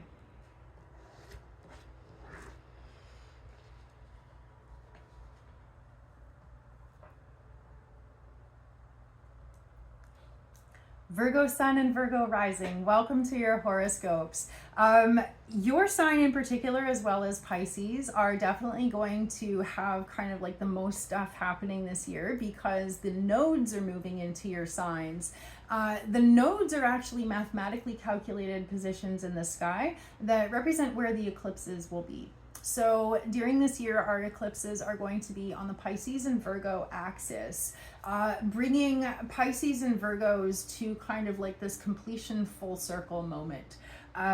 Basically what's happening is anytime the nodes pass through our zodiac sign, it is going to feel like kind of like everything led to this. You're going to feel as though there's some sort of, oh, now I get it kind of moments happening in your life. But it's definitely the sort of thing where it's like all of the hard work has already happened. All of the things that you needed to see or realize or experience, they've already happened. This is the culmination of like clicking into place so that you can cap this year off. You can hit a level of completion or mastery or understanding and move on. So that's where you guys are at right now.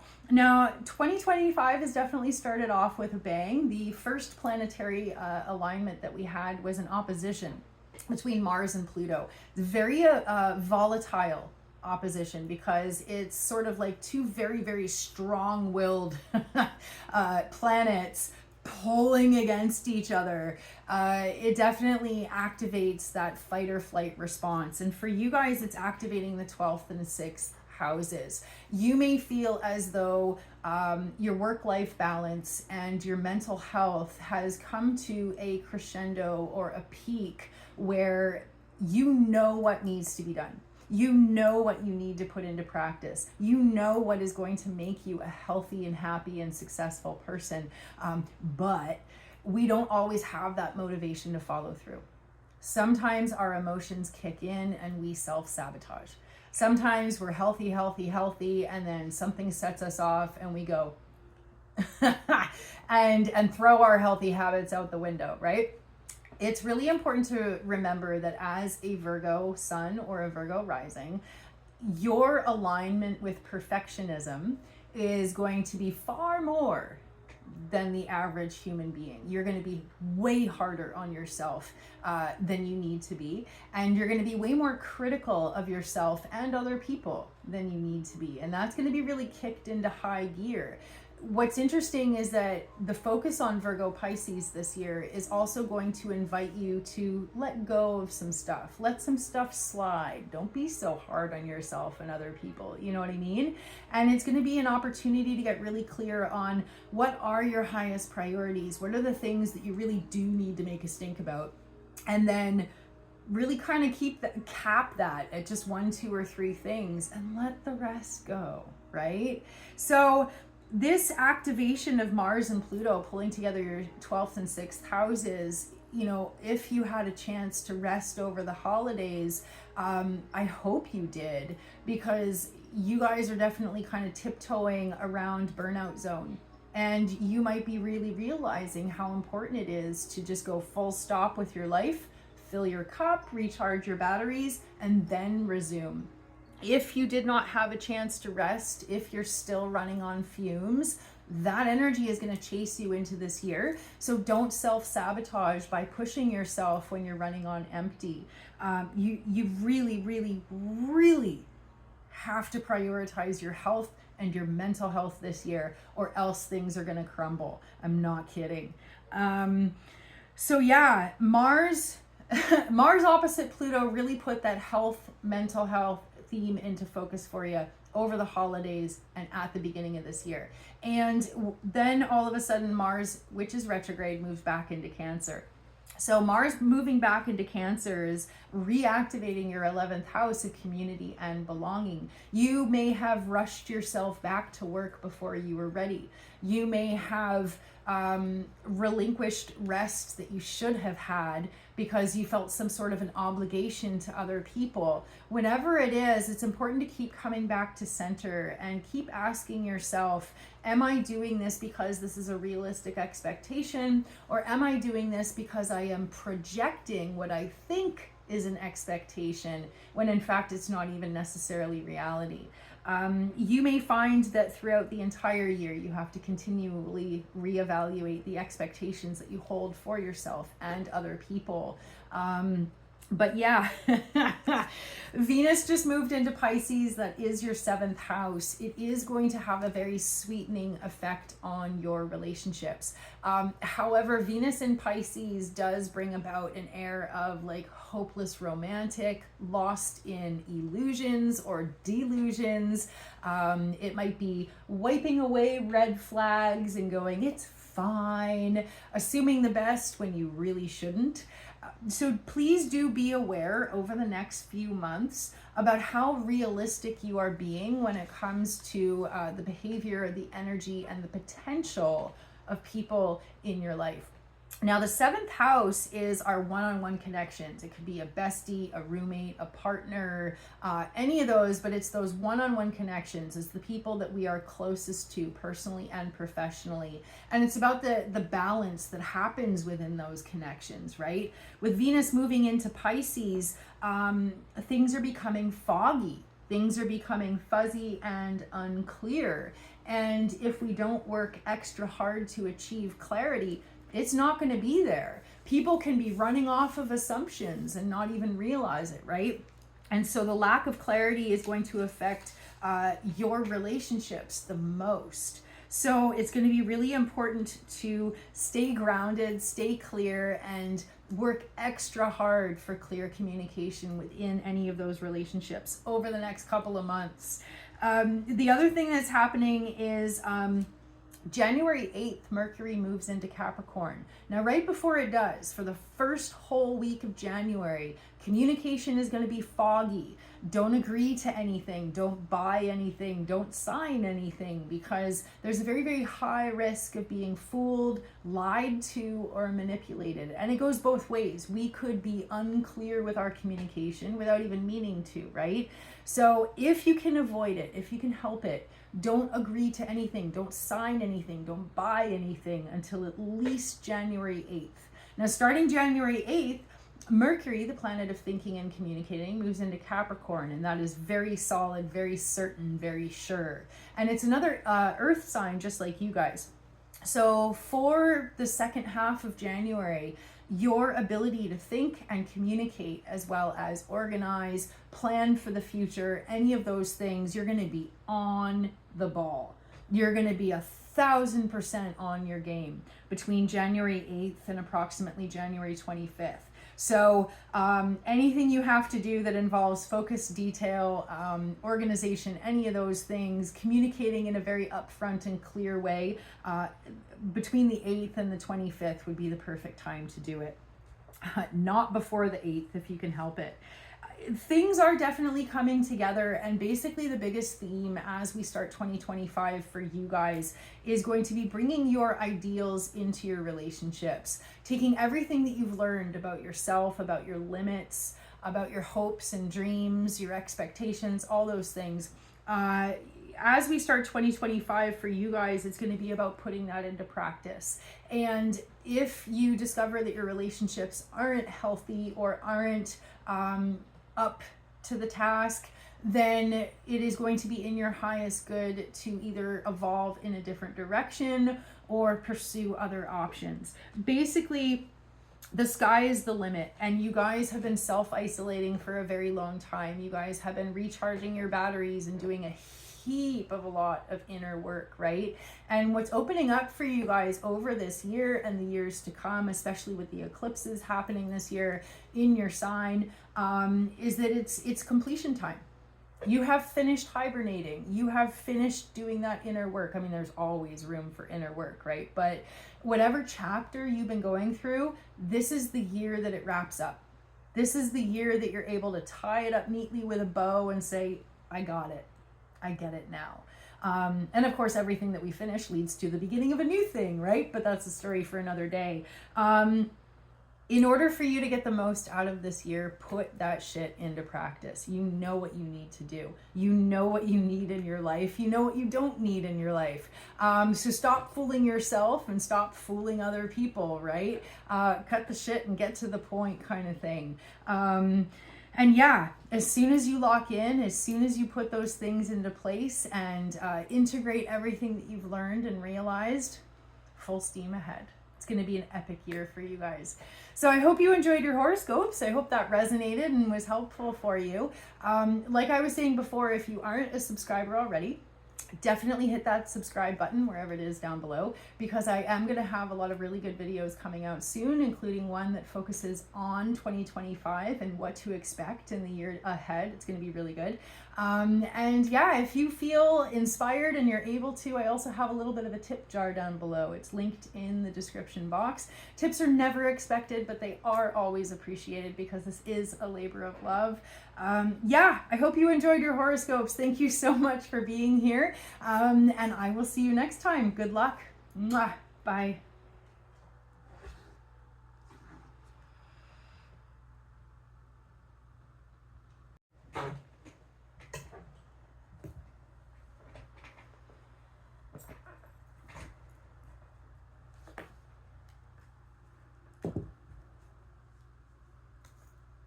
Libra Sun and Libra Rising, welcome to your horoscopes. 2025 is definitely going to be epic. We have a whole lot going on. There's some major planetary movements happening this year. If you didn't catch the general overview at the beginning of the video, I definitely encourage you to go back and check that out. And if you're not already a subscriber, definitely hit the subscribe button, because over the next little bit, I'm going to be putting out a video doing a preview of what to expect for 2025. There's so much to tell you about. I just couldn't fit it in the beginning of this video, so that's why I'm going to do a separate one. But yeah, let's jump in. Starting off this year, we have a carryover of some really intense tension that has been playing out in a variety of different ways. Mars is the planet of action. Pluto is the planet that represents power and control, and they're locked into an opposition right now. But the opposition that they're in right now is actually part 2 of 3. In early November of last year was part 1, and at the time Mars was in Cancer, Pluto was in Capricorn, and there was a big emotional upheaval around feeling disempowered by the powers that be. And there was a lot of emotions around trying to push back and feeling like there was just no way, there's powerlessness, right? So what we have right now, just a couple of days ago, now Mars is in Leo and Pluto is in Aquarius. So there is a growing awareness of power to the people. How can I, as an individual, advocate for change? Even though I feel small, even though I feel insignificant, what are some things that I can do that's going to make a world of a difference? So there's new awareness coming in, there's new empowerment coming in, but it's sloppy, it's messy, and it's a little bit crazy out there, right? So the feelings that we were experiencing over the last couple of days in the very beginning of 2025, you might have echoes, you might have parallels to whatever it was that was happening for you in the beginning of November last year. So if you're picking up on that, that's why. Now, what's happening though is that even though Mars and Pluto just had this opposition, Mars is actually retrograde, and it's going to be retrograde until the end of February. So the planet of action is moving backwards, making us feel like all that we want to do is either stagnant, stuck, or moving sideways. It's a very frustrating time. And because Mars, which is retrograde, is still inching backwards, it's popping back into Cancer. And it's going to be in Cancer all the way until April. Now, when Mars, the planet of action, is in the zodiac sign Cancer, not only do we feel like things aren't moving, but we also have a lot of big emotions around them as well. It was easier when Mars was in Leo because it was like, whatever, I'll figure it out. But with Mars in Cancer, it's like everything sucks. So if you're having a lot of big emotions around your ability to progress, around plans maybe not coming together or not materializing, just want to give you a heads up of that's what everybody is dealing with right now. So that aside, what's happening is that there's this polarization between Mars in your 11th house and Pluto in your 5th house. You are the type of person that works really hard to see the beauty in chaos. You have a really unique and beautiful ability to find beauty in a lot of different ways in life. The Libra energy, whether you're a Libra sun or a Libra rising, that Libra energy has always been associated with a love of art and music, good food, good company, just wanting to enjoy the deliciousness of life, right? But when Mars and Pluto are locked in this opposition and they're activating your 11th and 5th houses in your chart, that brings a lot of tension and frustration around whether or not you're able to participate in these beautiful things.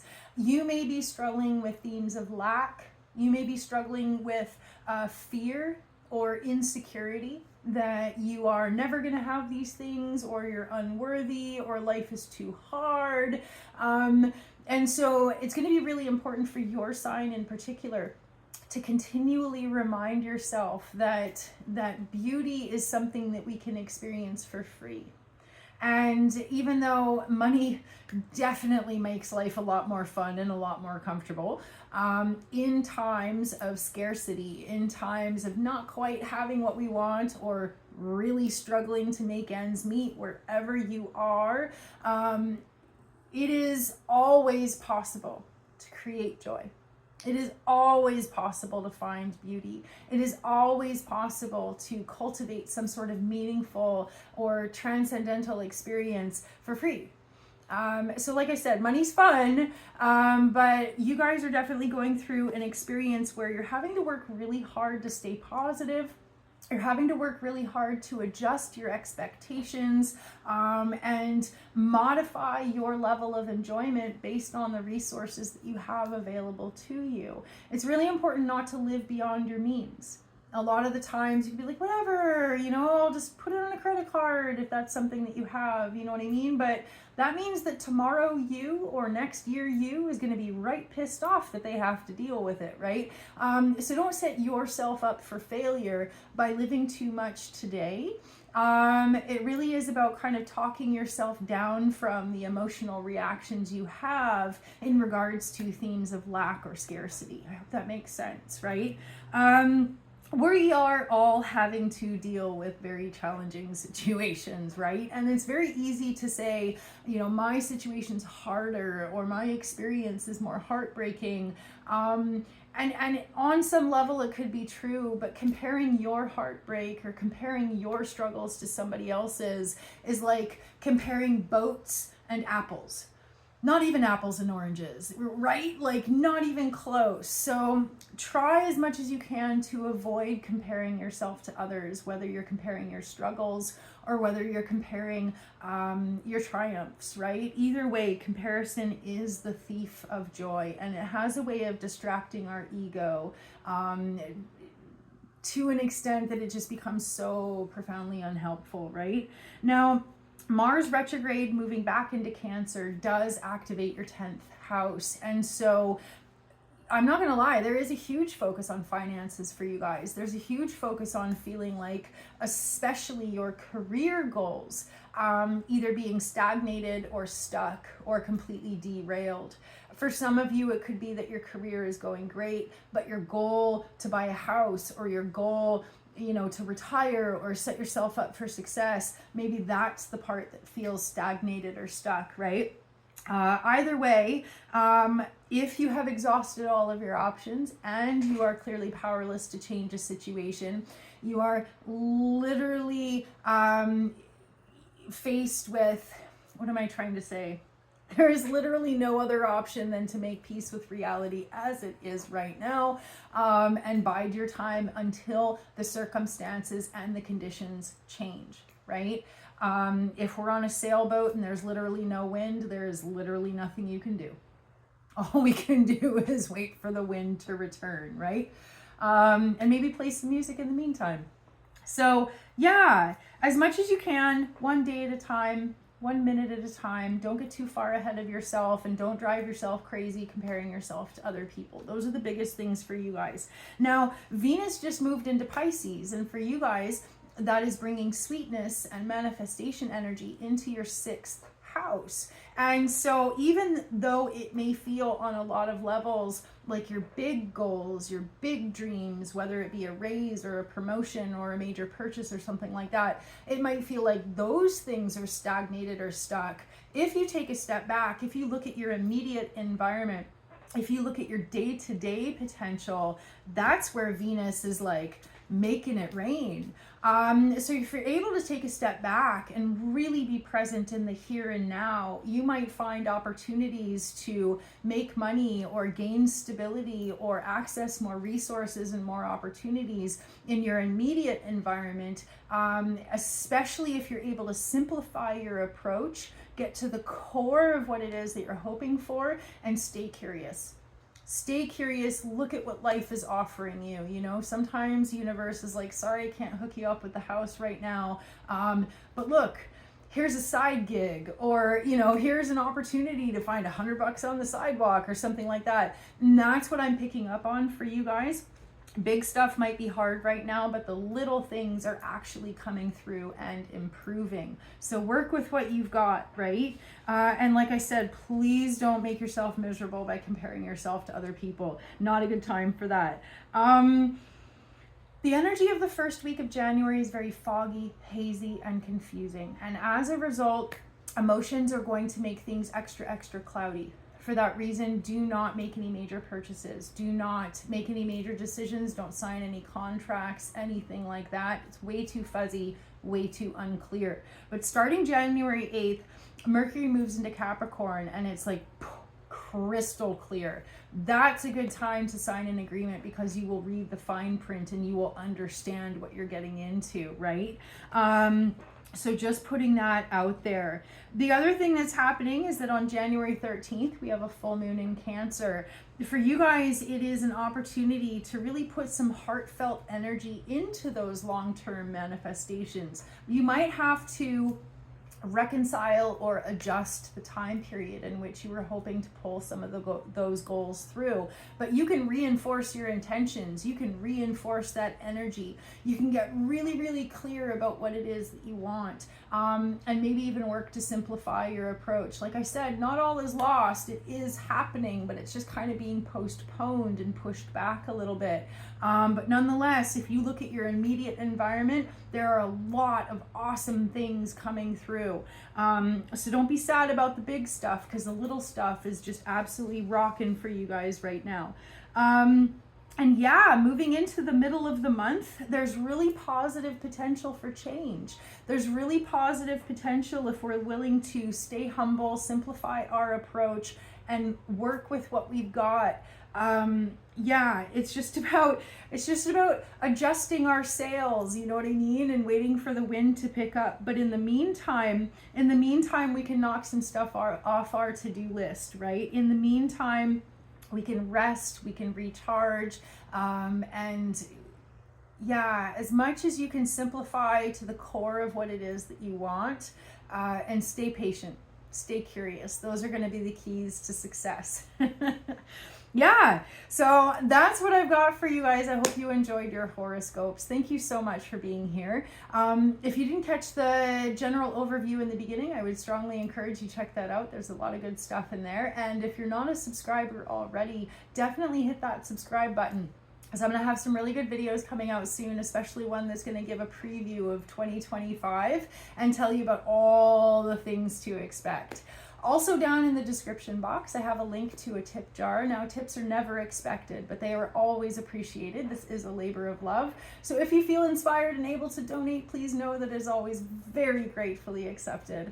Yeah, thank you so much for being here. Good luck. Happy full moon, and I will see you next time. Mwah. Bye.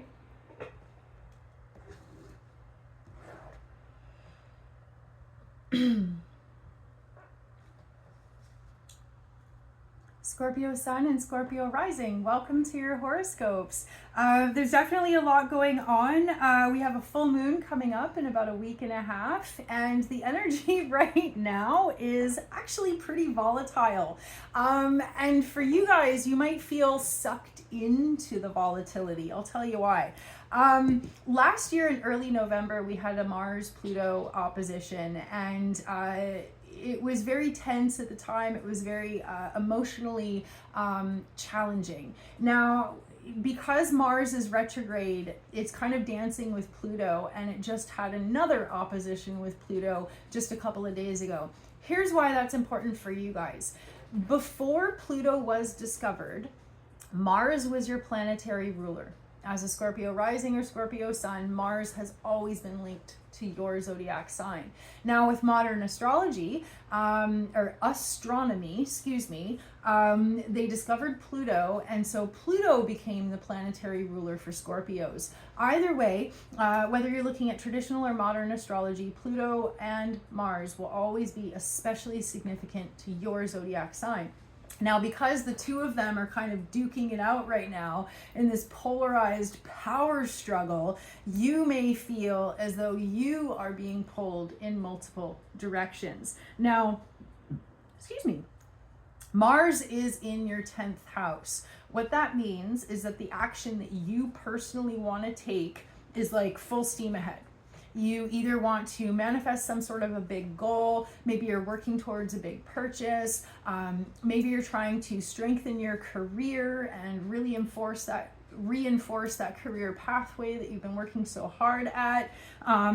But Pluto is almost like an anchor, holding you back, rooted to the 4th house. Now the 10th house where Mars is, that's like the top of your chart.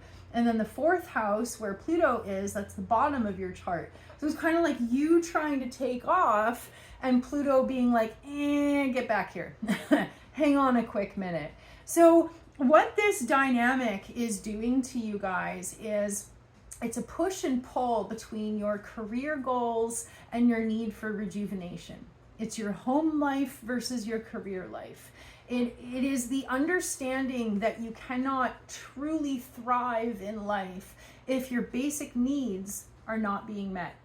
And so as this push and pull affects you guys over the next 6 months, it's going to be really important to recognize if you're trying to fly and you just can't seem to get off the ground, what sort of basic essentials need to be met in order for you to gain that traction and really get going, right? You know, there's a lot of conversations around how to help the unhoused.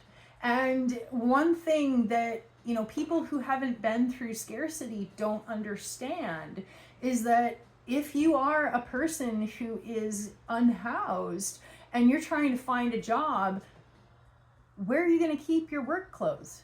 How are you going to have a shower so that you look good for an interview if you're sleeping in your car or on the streets? You know what I mean? And so using that as an extreme example, we cannot thrive in life if our basic needs are not being met.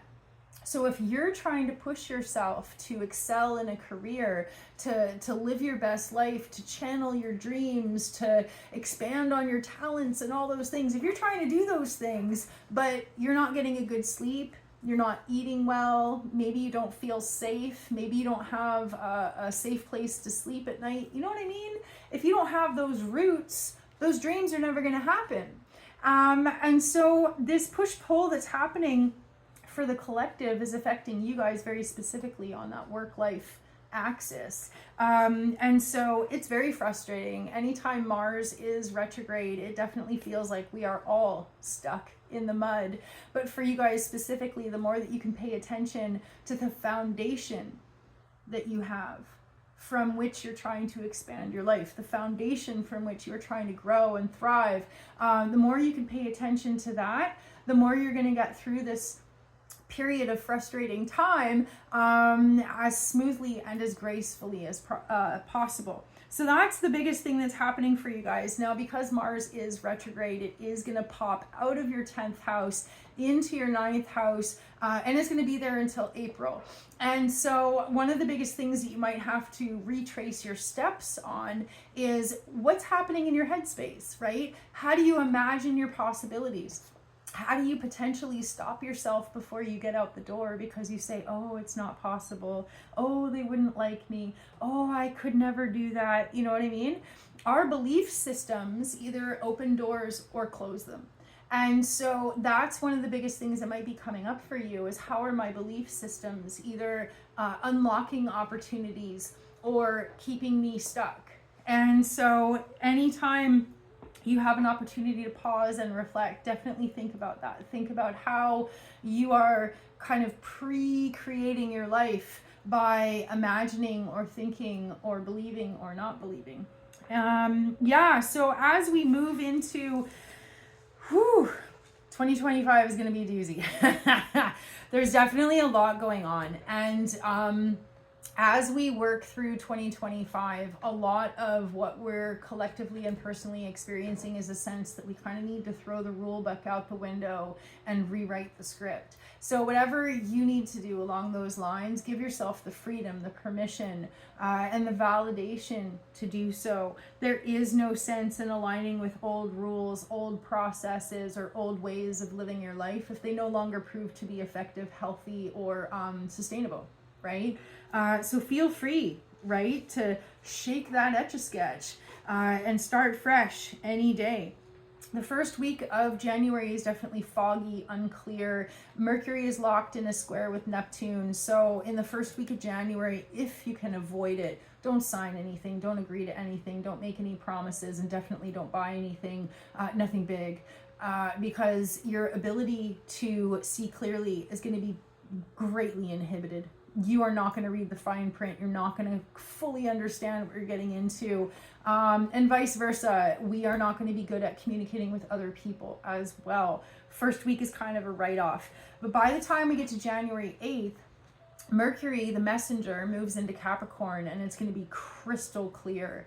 All of our communications, anything that we're reading, learning about, understanding, things like that, it's going to be way easier to understand and be clear. So if you can wait until January 8th, that would be definitely in your best interest. And yeah, that fog that's in the first week of January, it does start to lift by the second week of January. And then January 13th, we have a full moon in Cancer. Now, Cancer is a water sign just like you guys. So you're going to find that the full moon in Cancer is very empowering. It's going to be very uplifting and affirming, and you're going to feel kind of like your mojo returning. The full moon on January 13th is going to be activating your 9th house. So if you were struggling to see possibilities, it's going to be a time of realizing, whoa, I have more options than I thought. The other thing too is that our attitude, our vibe, our emotions, it's everything, right? You could look at opportunities, you could look at job listings or whatever it is, but if you're in a garbage frame of mind, you're going to be like, it all sucks, you know? But if you come to the table curious, open-minded, open-hearted, ready to give it a shot, and you look at the exact same opportunities, you'd be like, I could work with this. You know what I mean? So just keep that in mind. The more that we can flush the emotions, the more that we can validate our experience, the more that we can pour heaps of energy into starting our day off right, making sure that we have that foundation from which to thrive.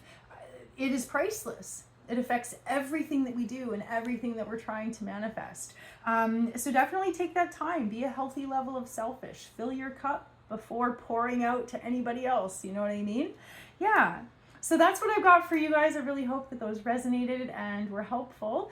If you're not a subscriber already, I would encourage you to subscribe.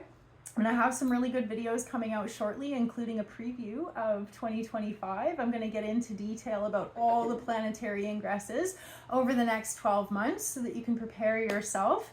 And also in the description box, I have a link to a tip jar. Now, tips are never expected, but they are always appreciated because these horoscopes are a labor of love. So if you feel inspired, if you're able to donate, those are always very gratefully accepted. Yeah, thank you so much for being here. I hope you have an amazing and magical full moon. I wish you guys all the best, and I will see you next time. Mwah. Bye.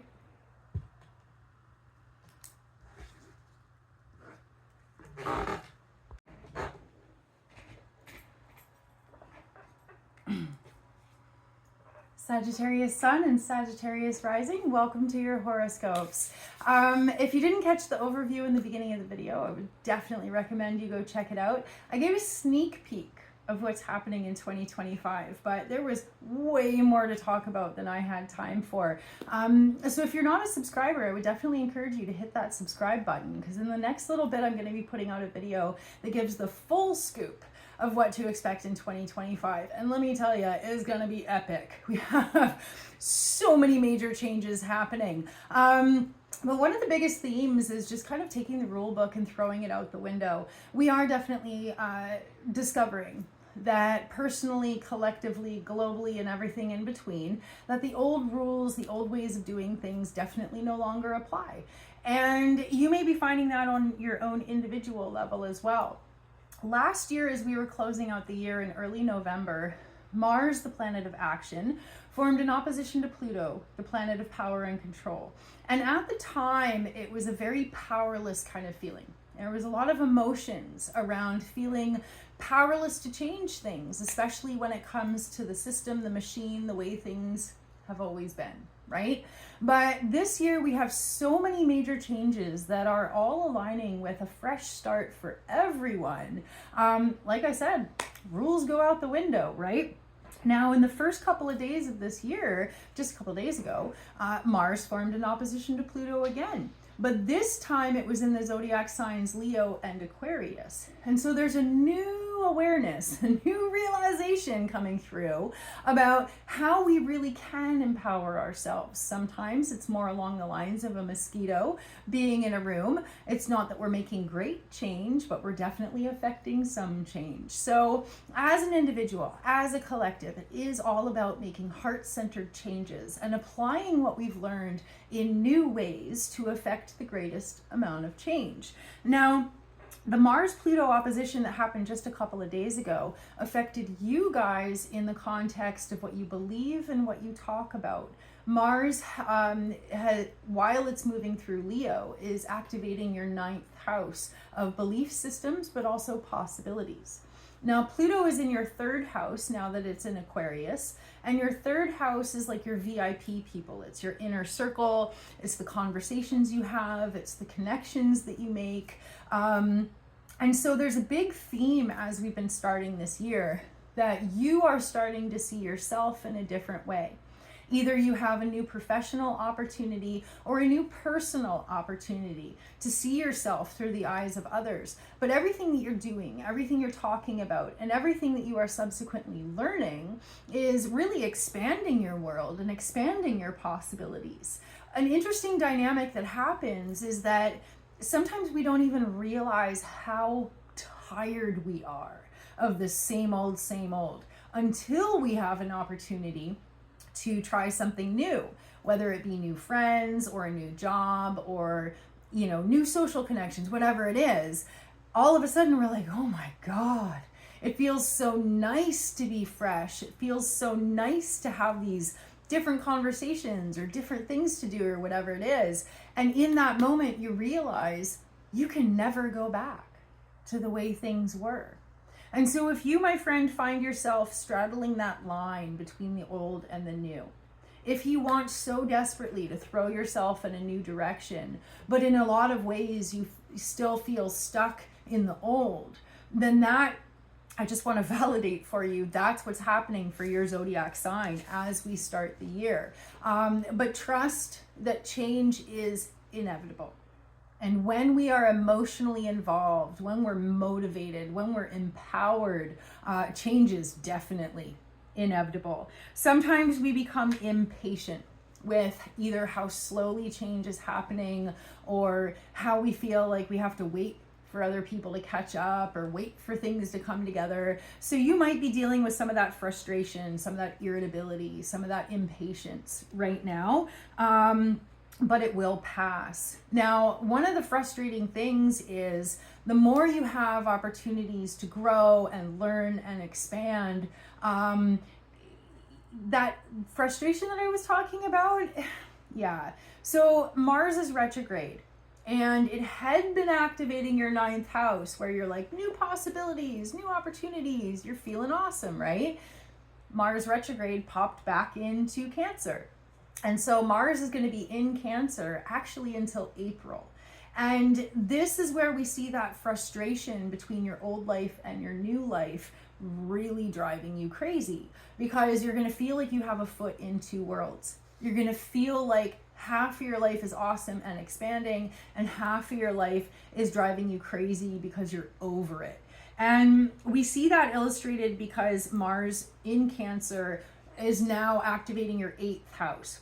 And the 8th house is repeating patterns. So you may be profoundly irritated with a partner or a coworker or some sort of repeating pattern in your life. It could, I mean, there's a lot of different ways it could play out, but now that you have a taste of the new, you are no longer willing to tolerate the old, the BS, the tired, the repetitive. You know what I mean? You're over it. So if you notice rage, if you notice frustration and irritability, that's why. It's because you're eager to just get your new life going, right? But Mars, the planet of action, being retrograde and kind of stuck in Cancer for essentially the first half of the year, is going to make it feel like things are just taking forever. So as much as you can be patient, as much as you can practice deep breathing and all those things, you will set yourself up for success, right? So the first week of this year, the first week of January, is full of fog, it's full of confusion, it's full of big emotions, a little bit of a write-off. Don't take yourself too seriously, don't take other people too seriously, and definitely don't believe everything that you see and hear and read, because Mercury is forming a square to Neptune, and emotions are going to get in the way so much that we misinterpret what we're perceiving. Especially when it comes to how you interact with the closest people in your life, because Mercury in your first house and Neptune in your fourth house, you are going to feel most irritated at home. You're going to feel most irritated with your family or whoever it is that you share a living space with. But starting January 8th, Mercury moves into Capricorn. And what's really cool about that is that you're finally going to feel like you can put your money where your mouth is. You can finally feel like you're achieving tangible results for all of the effort and the hard work that you're putting in. So by January 8th, you're going to start feeling a lot more confident, a lot more clear, and stronger in your ability to shake off the BS and not let it bother you so much. But yeah, the first week of January could possibly be a write-off in that sense. Now, we have a full moon in Cancer on January 13th. For you guys, it's going to activate that 8th house. And because you have been dealing with repeating patterns, because you're trying to grow, you're trying to move on, you're trying to make your life better, you're trying to expand possibilities, you're trying to step into your potential and activate your highest dreams and aspirations, this full moon on the January 13th could be a peak of emotions. You could hit your limit with, remember how I was talking about repeating patterns and how you might be most irritated with the people closest to you? There's a very huge risk on or around the full moon on the 13th of you finally hitting your limit and like telling people how you really feel. And depending on how much you hold that back, this could be a really big deal. If you have been communicating your emotions up until this point, the full moon won't affect you that much. You'll have big feelings and you'll want to talk about them, but it won't be a huge shock to anyone in your life because you've already been talking about them. Now, alternatively, if you have been holding back how you truly feel, if you have been stuffing your resentment, if you have been swallowing your feelings, if you've been telling people it's fine when it's very not fine, then you're going to lose your shit on the full moon, because something is going to come up for you where you're like, I have had enough of this repeating pattern or stress or whatever it is, and you're going to spill your guts. So I just want to give you a heads up. It is better to let the steam off slowly than to try and put a cork in a volcano, right? Somewhere along the lines, the truth needs to be told, but it is usually in our best interest to do so in a way that is articulate and not super emotionally charged, so that we can communicate and be heard. If we end up exploding with a lot of big emotions, yeah, we get it out, but it's not usually clear, it's not usually articulate, and it's not usually the kind of thing that people want to listen to, right? So just putting it out there. Yeah, and so coming into the middle of January, the emotions will start to ease. We will start to grow more comfortable with whatever it is that we're carrying and processing, right? There's a huge risk in the first week of feeling so overwhelmed and so upset that we just crumble. But if we can pursue the truth and do so in a way that is kind, calm, and articulate, we will be very, very, very grateful that we did. Yeah, but as you can see, I'm stumbling over my words too. I'm trying really hard to explain what it is that's coming through. And the energy right now, it is very fuzzy. It is very like blah, blah, blah, right? And so if you find yourself tripping over your words and having a hard time explaining your feelings, sometimes it helps to write things out.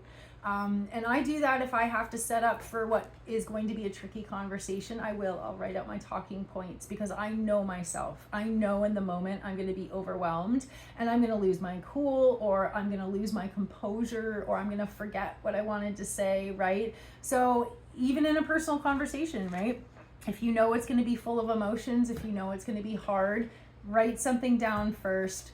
Don't be afraid to pause in the middle of a conversation, take some deep breaths, and start fresh, right? But whatever it is that you've been carrying, it needs to be said. All right. Well, that's what I've got for you guys. I hope it helped. I hope it resonated. Thank you so much for being here. Definitely hit like and subscribe so that you're kept up to date with all my videos, and you'll see them when they are released. And in the description box, I do have a link to a tip jar. Now, tips are never expected, but they are always appreciated. This is a labor of love. So if you feel inspired, if you're able to make a donation, no matter how big or how small, they are always very gratefully appreciated. Thank you so much for being here. I hope you have a magical full moon. I wish you guys all the very best, and I will see you next time. Mwah. Bye.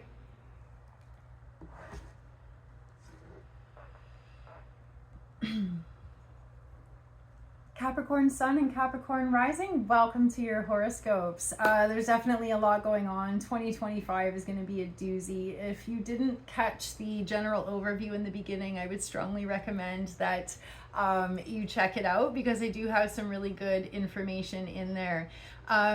So I'm trying to find a good music track in the background. Yeah, if you are not a subscriber, definitely hit subscribe. I'm going to be coming out with a video over the next little bit, giving you the full scoop of what's going on in 2025. Yeah, big changes, but basically the thing is throwing the rules out the window. You know, and you guys definitely went through the thick of it with Pluto being in your sign for the last decade or so. And now that Pluto has moved into Aquarius, it's definitely going to feel like the pressure's off. It's definitely going to feel like you're not under the microscope anymore. Then it's going to be easier for you to just go about living your life without it feeling like every single time, you know, something finishes, a new thing starts. You know, for you guys in particular, Capricorn Sun and Capricorn Rising, it's been crisis, upheaval, change, like thing after thing after thing, right? So it'll be really, really nice for you guys to feel as though things are smoothing out. We did start off the year with a lot of tension. Mars opposite Pluto. Mars was in your 8th house, Pluto's in your 2nd house. This is a huge focus for you guys on power and control in the context of money and resources. You may be going through something where you're trying to advocate for yourself to either be paid properly for your time and expertise, or to open up new opportunities for yourself, to access more money, to access more resources, whatever it is. A big part of what you're going through is having confidence in yourself and setting your sights on some new goals to align with your ideals, to align with your values, and to align with the growth that you know that you've done, right? You have so much to be proud of. You guys have survived so much stuff. And now that it feels like you're coming out of the fog a little bit, right? So getting this year started, like I said, Mars-Pluto opposition has been tricky. You may find that, especially over the holidays or just in the first few days of January, some sort of financial shock, or hitting your limit where you're like, I can no longer survive on the income that I have. I'm going to ask for a raise, or I'm going to seek a new job, or something along those lines. Instead of responding to feeling squeezed by feeling insecure or unworthy, a big shift has happened where even if you're feeling squeezed in your life, you're like, that's not going to get me down. I'm going to find more time or more resources or more money or whatever it is. So it's going to be easier for you to kind of pick up and move. And I don't necessarily mean literally, but I just mean that anything that's happening in your life right now is not kicking you right over the way it was over the last few years. You know what I mean? You're bouncing back. You're like, no worries, I got this, let's go. That's priceless. Like, really pause for a second. Give yourself a pat on the back and be like, heck yeah. You know, your ability to keep moving is really admirable. You guys are rocking it. So yeah, Mars being retrograde, it is popping back into your 7th house. You guys might find that over the next few months, big emotions are coming up for you, but not in the sense of you feeling down on yourself as much. Now what's coming through is being proud of where you're at and looking around and going, wait a minute, nobody else is matching my vibe. Nobody else is matching my effort. Nobody else is like looking out for me or whatever it is, right? Part of what you're picking up on is valid, but part of what you're picking up on is ego. And so it's going to be really important to differentiate. Yes, have pride in yourself. Yes, be vigilant about reinforcing the connections in your life so you feel like you're, you know, surrounded by people who are matching your work ethic and matching your values and stuff like that. But don't go so far as to compare yourself to other people and be like, I'm better than everybody else, right? That would be ego. But if confidence takes you higher as far as asking for a raise, promoting yourself, expanding your business, anything like that, all the power to you. That is a positive and healthy way to utilize this energy.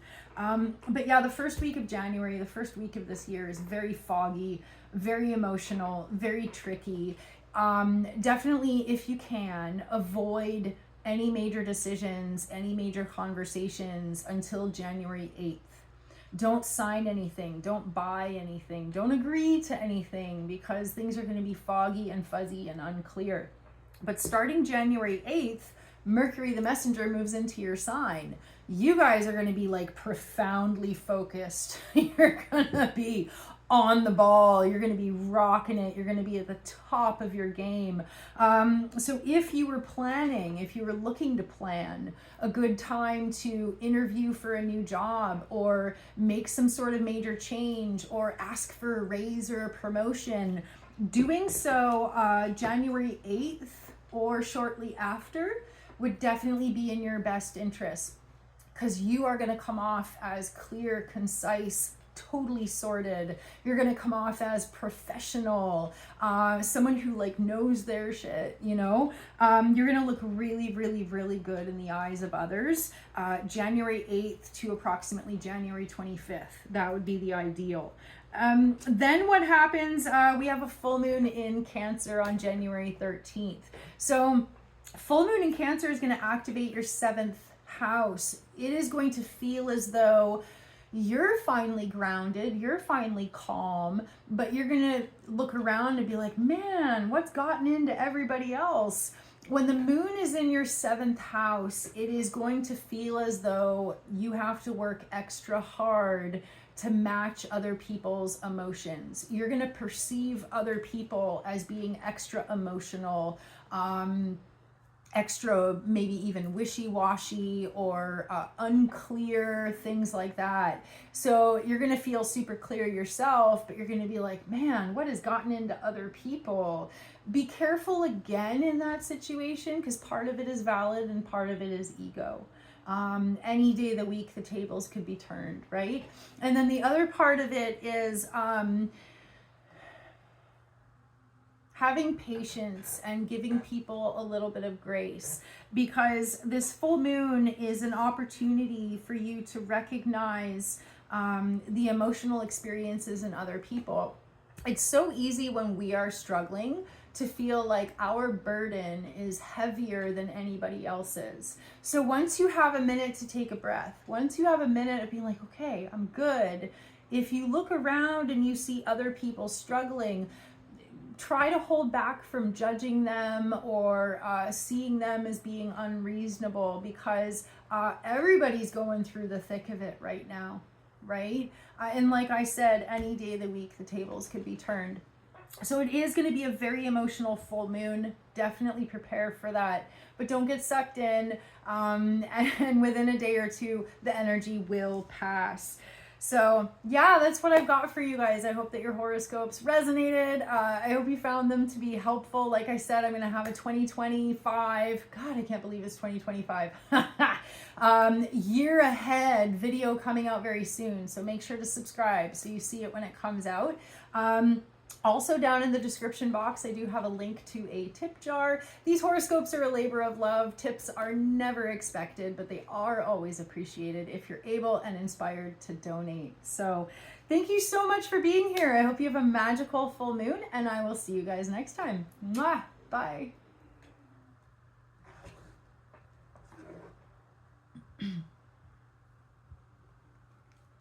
Aquarius Sun and Aquarius Rising. Welcome to your horoscopes.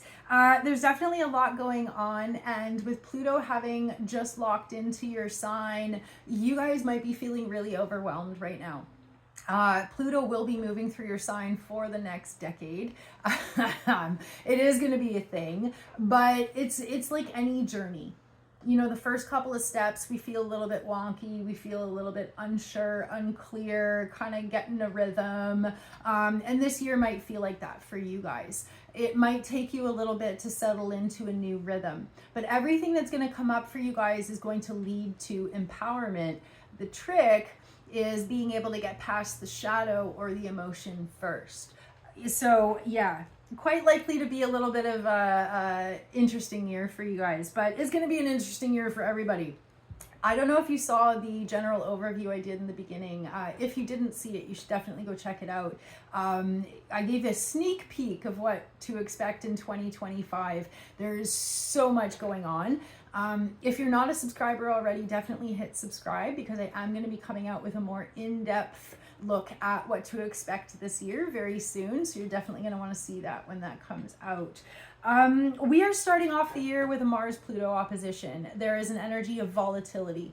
There's an energy of seeking to empower ourselves, fighting against the powers that be, and a new energy of power to the people. So there is a lot of intensity coming through, and when we don't know what to do with that intensity, sometimes it ends up coming out in a misguided or misappropriated kind of way. So just keep that in mind. You guys are going to feel more emotionally overwhelmed than you are used to. Usually you guys are cool as a cucumber, at least on the surface. Pluto moving through your sign over the next little bit is going to activate a lot of big emotions that might actually make you feel uncomfortable because you're not used to feeling so emotional. But everything is going to lead you to a greater understanding of yourself. And as Descartes said, to know thyself is divine. The more that you can understand yourself, the more that it will be easier for you to extend that understanding to the rest of the people in your life, right? And even though usually you're not a super emotional person, to experience big emotions over the next few years is actually going to help you understand other people better. Where in the past you'd be like, what's up with people? This year you're going to be like, oh, I get it. Yeah. So Mars has been in Leo for the last little bit, opposite your sign. And what that has catalyzed in you is a little bit of jealousy, a little bit of looking out at the world and being like, oh man, they're pursuing their dreams, they're living their best lives, they're accomplishing their goals. What about me? I just want to remind you, comparison is the thief of joy. And a lot of times what we are seeing is a projection. It's not always reality. We don't know what's happening behind the scenes. But trust that anytime we feel jealous, it is our heart saying, I want that.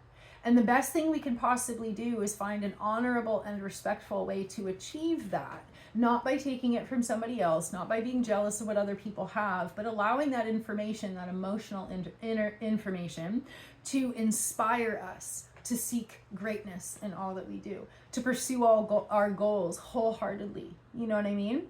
So the emotions are going to bring information, which is why don't shut down those emotions. Let them teach you, let them talk to you.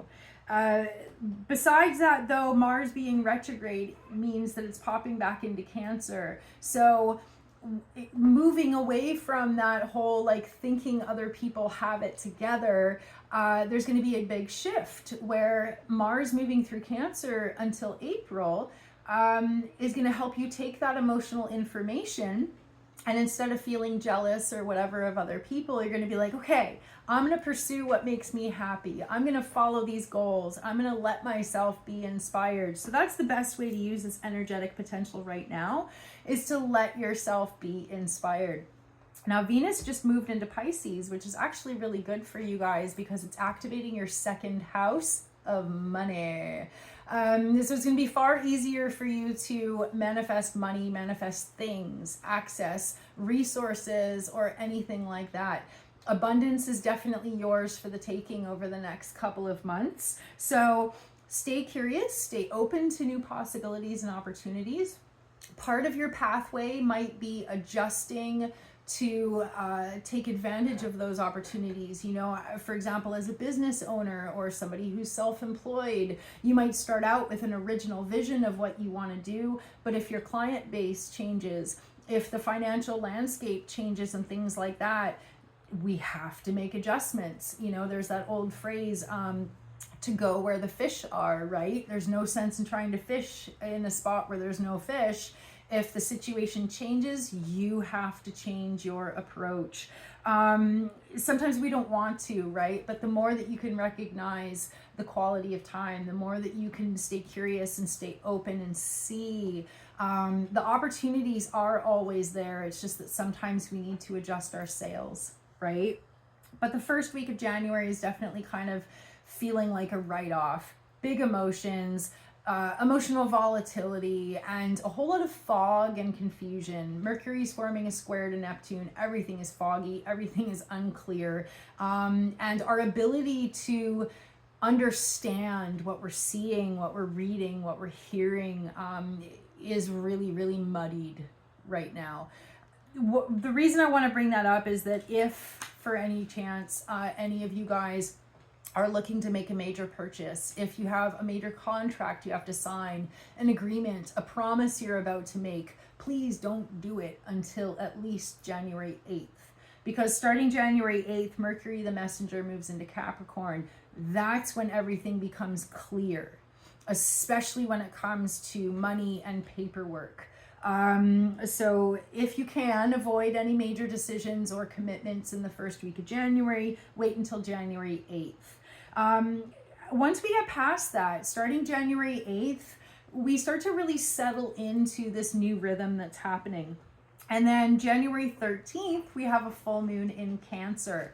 The full moon in Cancer is going to activate your 6th house of daily routines, and it's the part of your chart that's associated with your physical health, your mental health, and whatever it is you do on a daily basis. So the full moon in Cancer is going to be a time of peak emotions, especially in the realm of, do I feel empowered or disempowered? You know, do I feel like the people in my life are supporting me or working against me?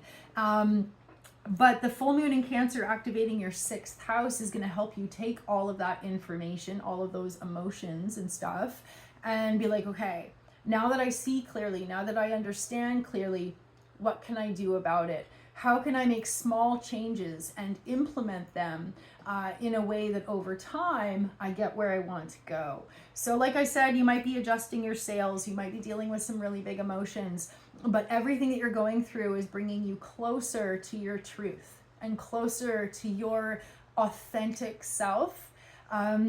So even if it feels uncomfortable, let those emotions come through because they have so much to teach you. So I hope those horoscopes resonated with you. That's what I've got for you guys so far. Like I said, definitely subscribe so you get kept up to date with all the videos when they come out. I'm laughing because like this whole like fuzzy first week of January, I am struggling to speak clearly. I'm struggling to think clearly. So take me as an example. This whole first week is a little bit of a write-off. But like I said, starting January 8th, things start to settle down.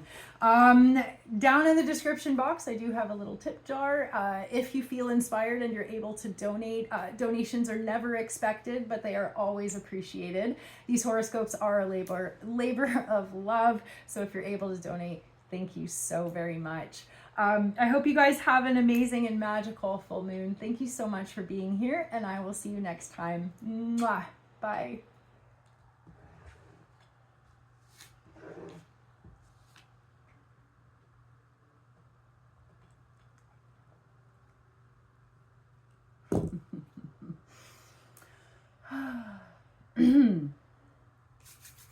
Okay.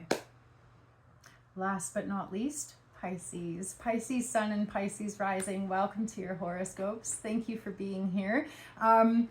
2025 is going to be a little bit of a doozy.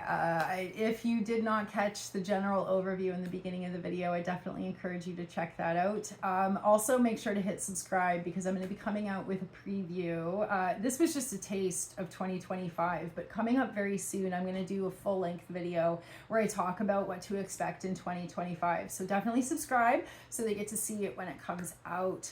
Yeah, whoa, 2025. Okay, lots going on, and there's this residual tension that has followed us through 2024. It's this repeating dynamic of Mars opposite Pluto. Mars is action, Pluto is power and control, and this dynamic with them opposing each other is translating as an experience of, I want to take action, but something or someone is working against me.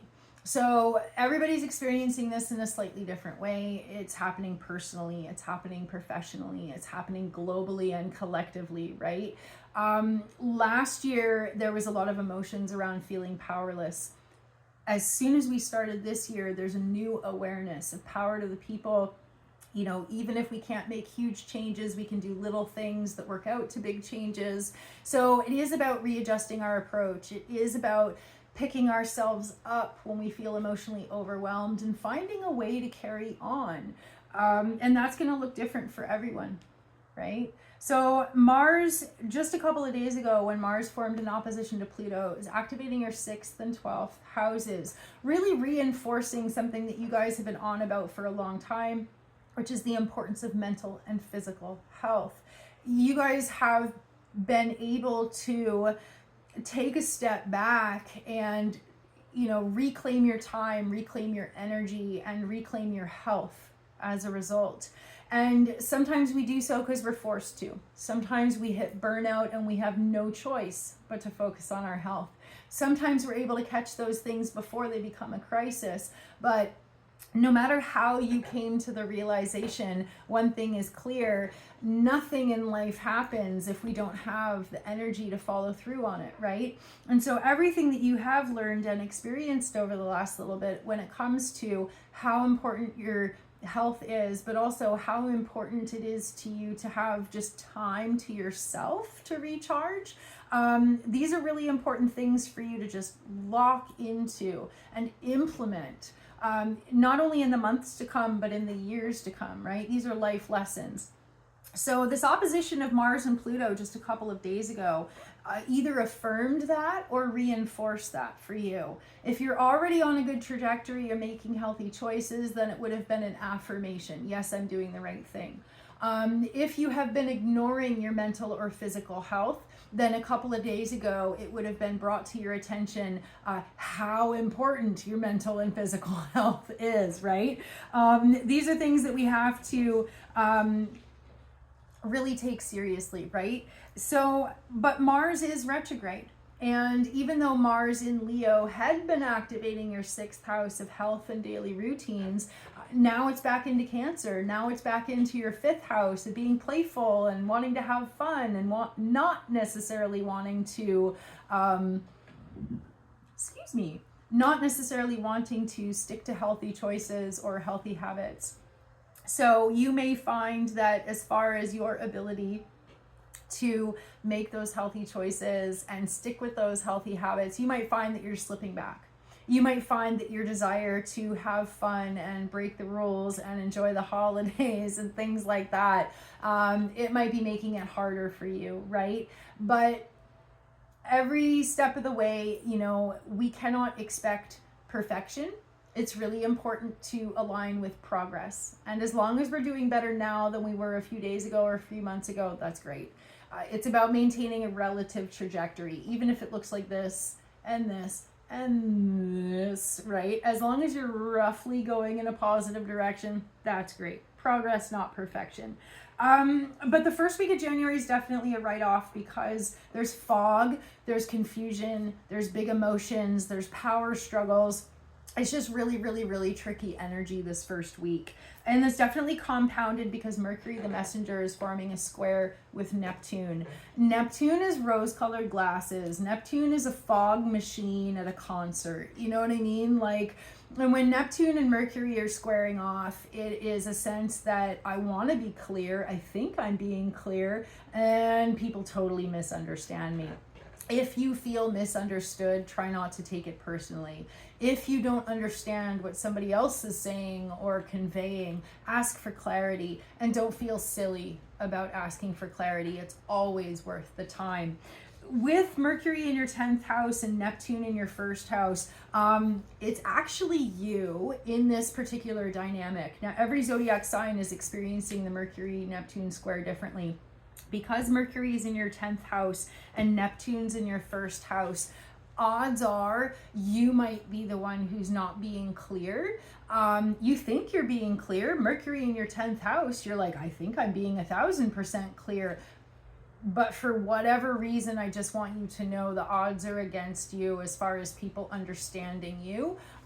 So try not to be offended if somebody misunderstands, or if somebody responds and you're like, wait a minute, that's not at all what I meant. Offer that clarity. Work extra hard to achieve clarity and understanding. Like I said, it is absolutely worth the effort. It's better than being misunderstood. And as much as you can, try not to take it personally. It's just like in the air right now. So on that note, if you can avoid it, no major purchases, no major decisions, no major agreements. Don't sign a contract until at least January 8th. And then starting January 8th, Mercury moves into Capricorn, and then all of a sudden everything is crystal clear. It's going to be far easier to understand each other and get our point across as well. It's going to be way easier to see the fine print and know what you're getting into. So like I said, if you can wait, no major decisions or agreements until January 8th. And once we get past the first week of January, we really do start to settle into a much better rhythm. It's just really tricky and foggy right now. We have a full moon in Cancer, January 13th. Cancer is a water sign, Pisces is a water sign, so the full moon in Cancer on the 13th is going to feel really, really, really good for you guys and for Scorpios as well, any water sign. So this full moon in particular is going to activate your 5th house. 5th house is fun, play, joy, children, games, romance, anything like that. You know what I mean?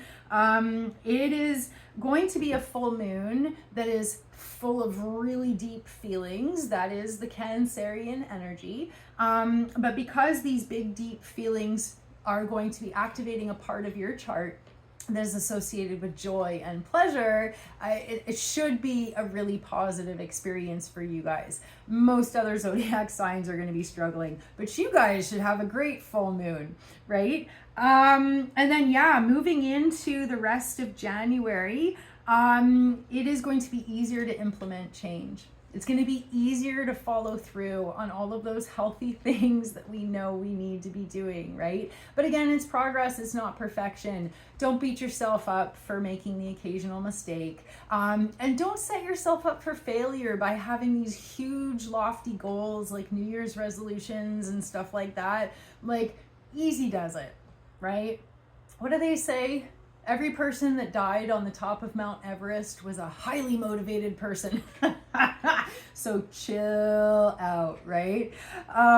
Yeah, have some fun. Don't take yourself too seriously. Don't take other people too seriously. And just keep in the back of your mind that, yeah, it's a wonky, tricky time right now. But once we get past the full moon, we should get some good momentum going. So thank you so much for being here. If you enjoyed these horoscopes, I do have a link to a tip jar down in the description box. These horoscopes are a labor of love. Tips are never expected, but they are always appreciated, no matter how big or how small. So if you feel inspired, if you're able to donate, thank you, thank you. Otherwise, you could just like and share. And like I said, subscribe. I got some really good videos coming out soon. You're definitely going to want to check them out. So I hope you have a magical full moon. Good luck out there. Happy New Year. I wish you guys all the best, and I will see you next time. Mwah. Bye.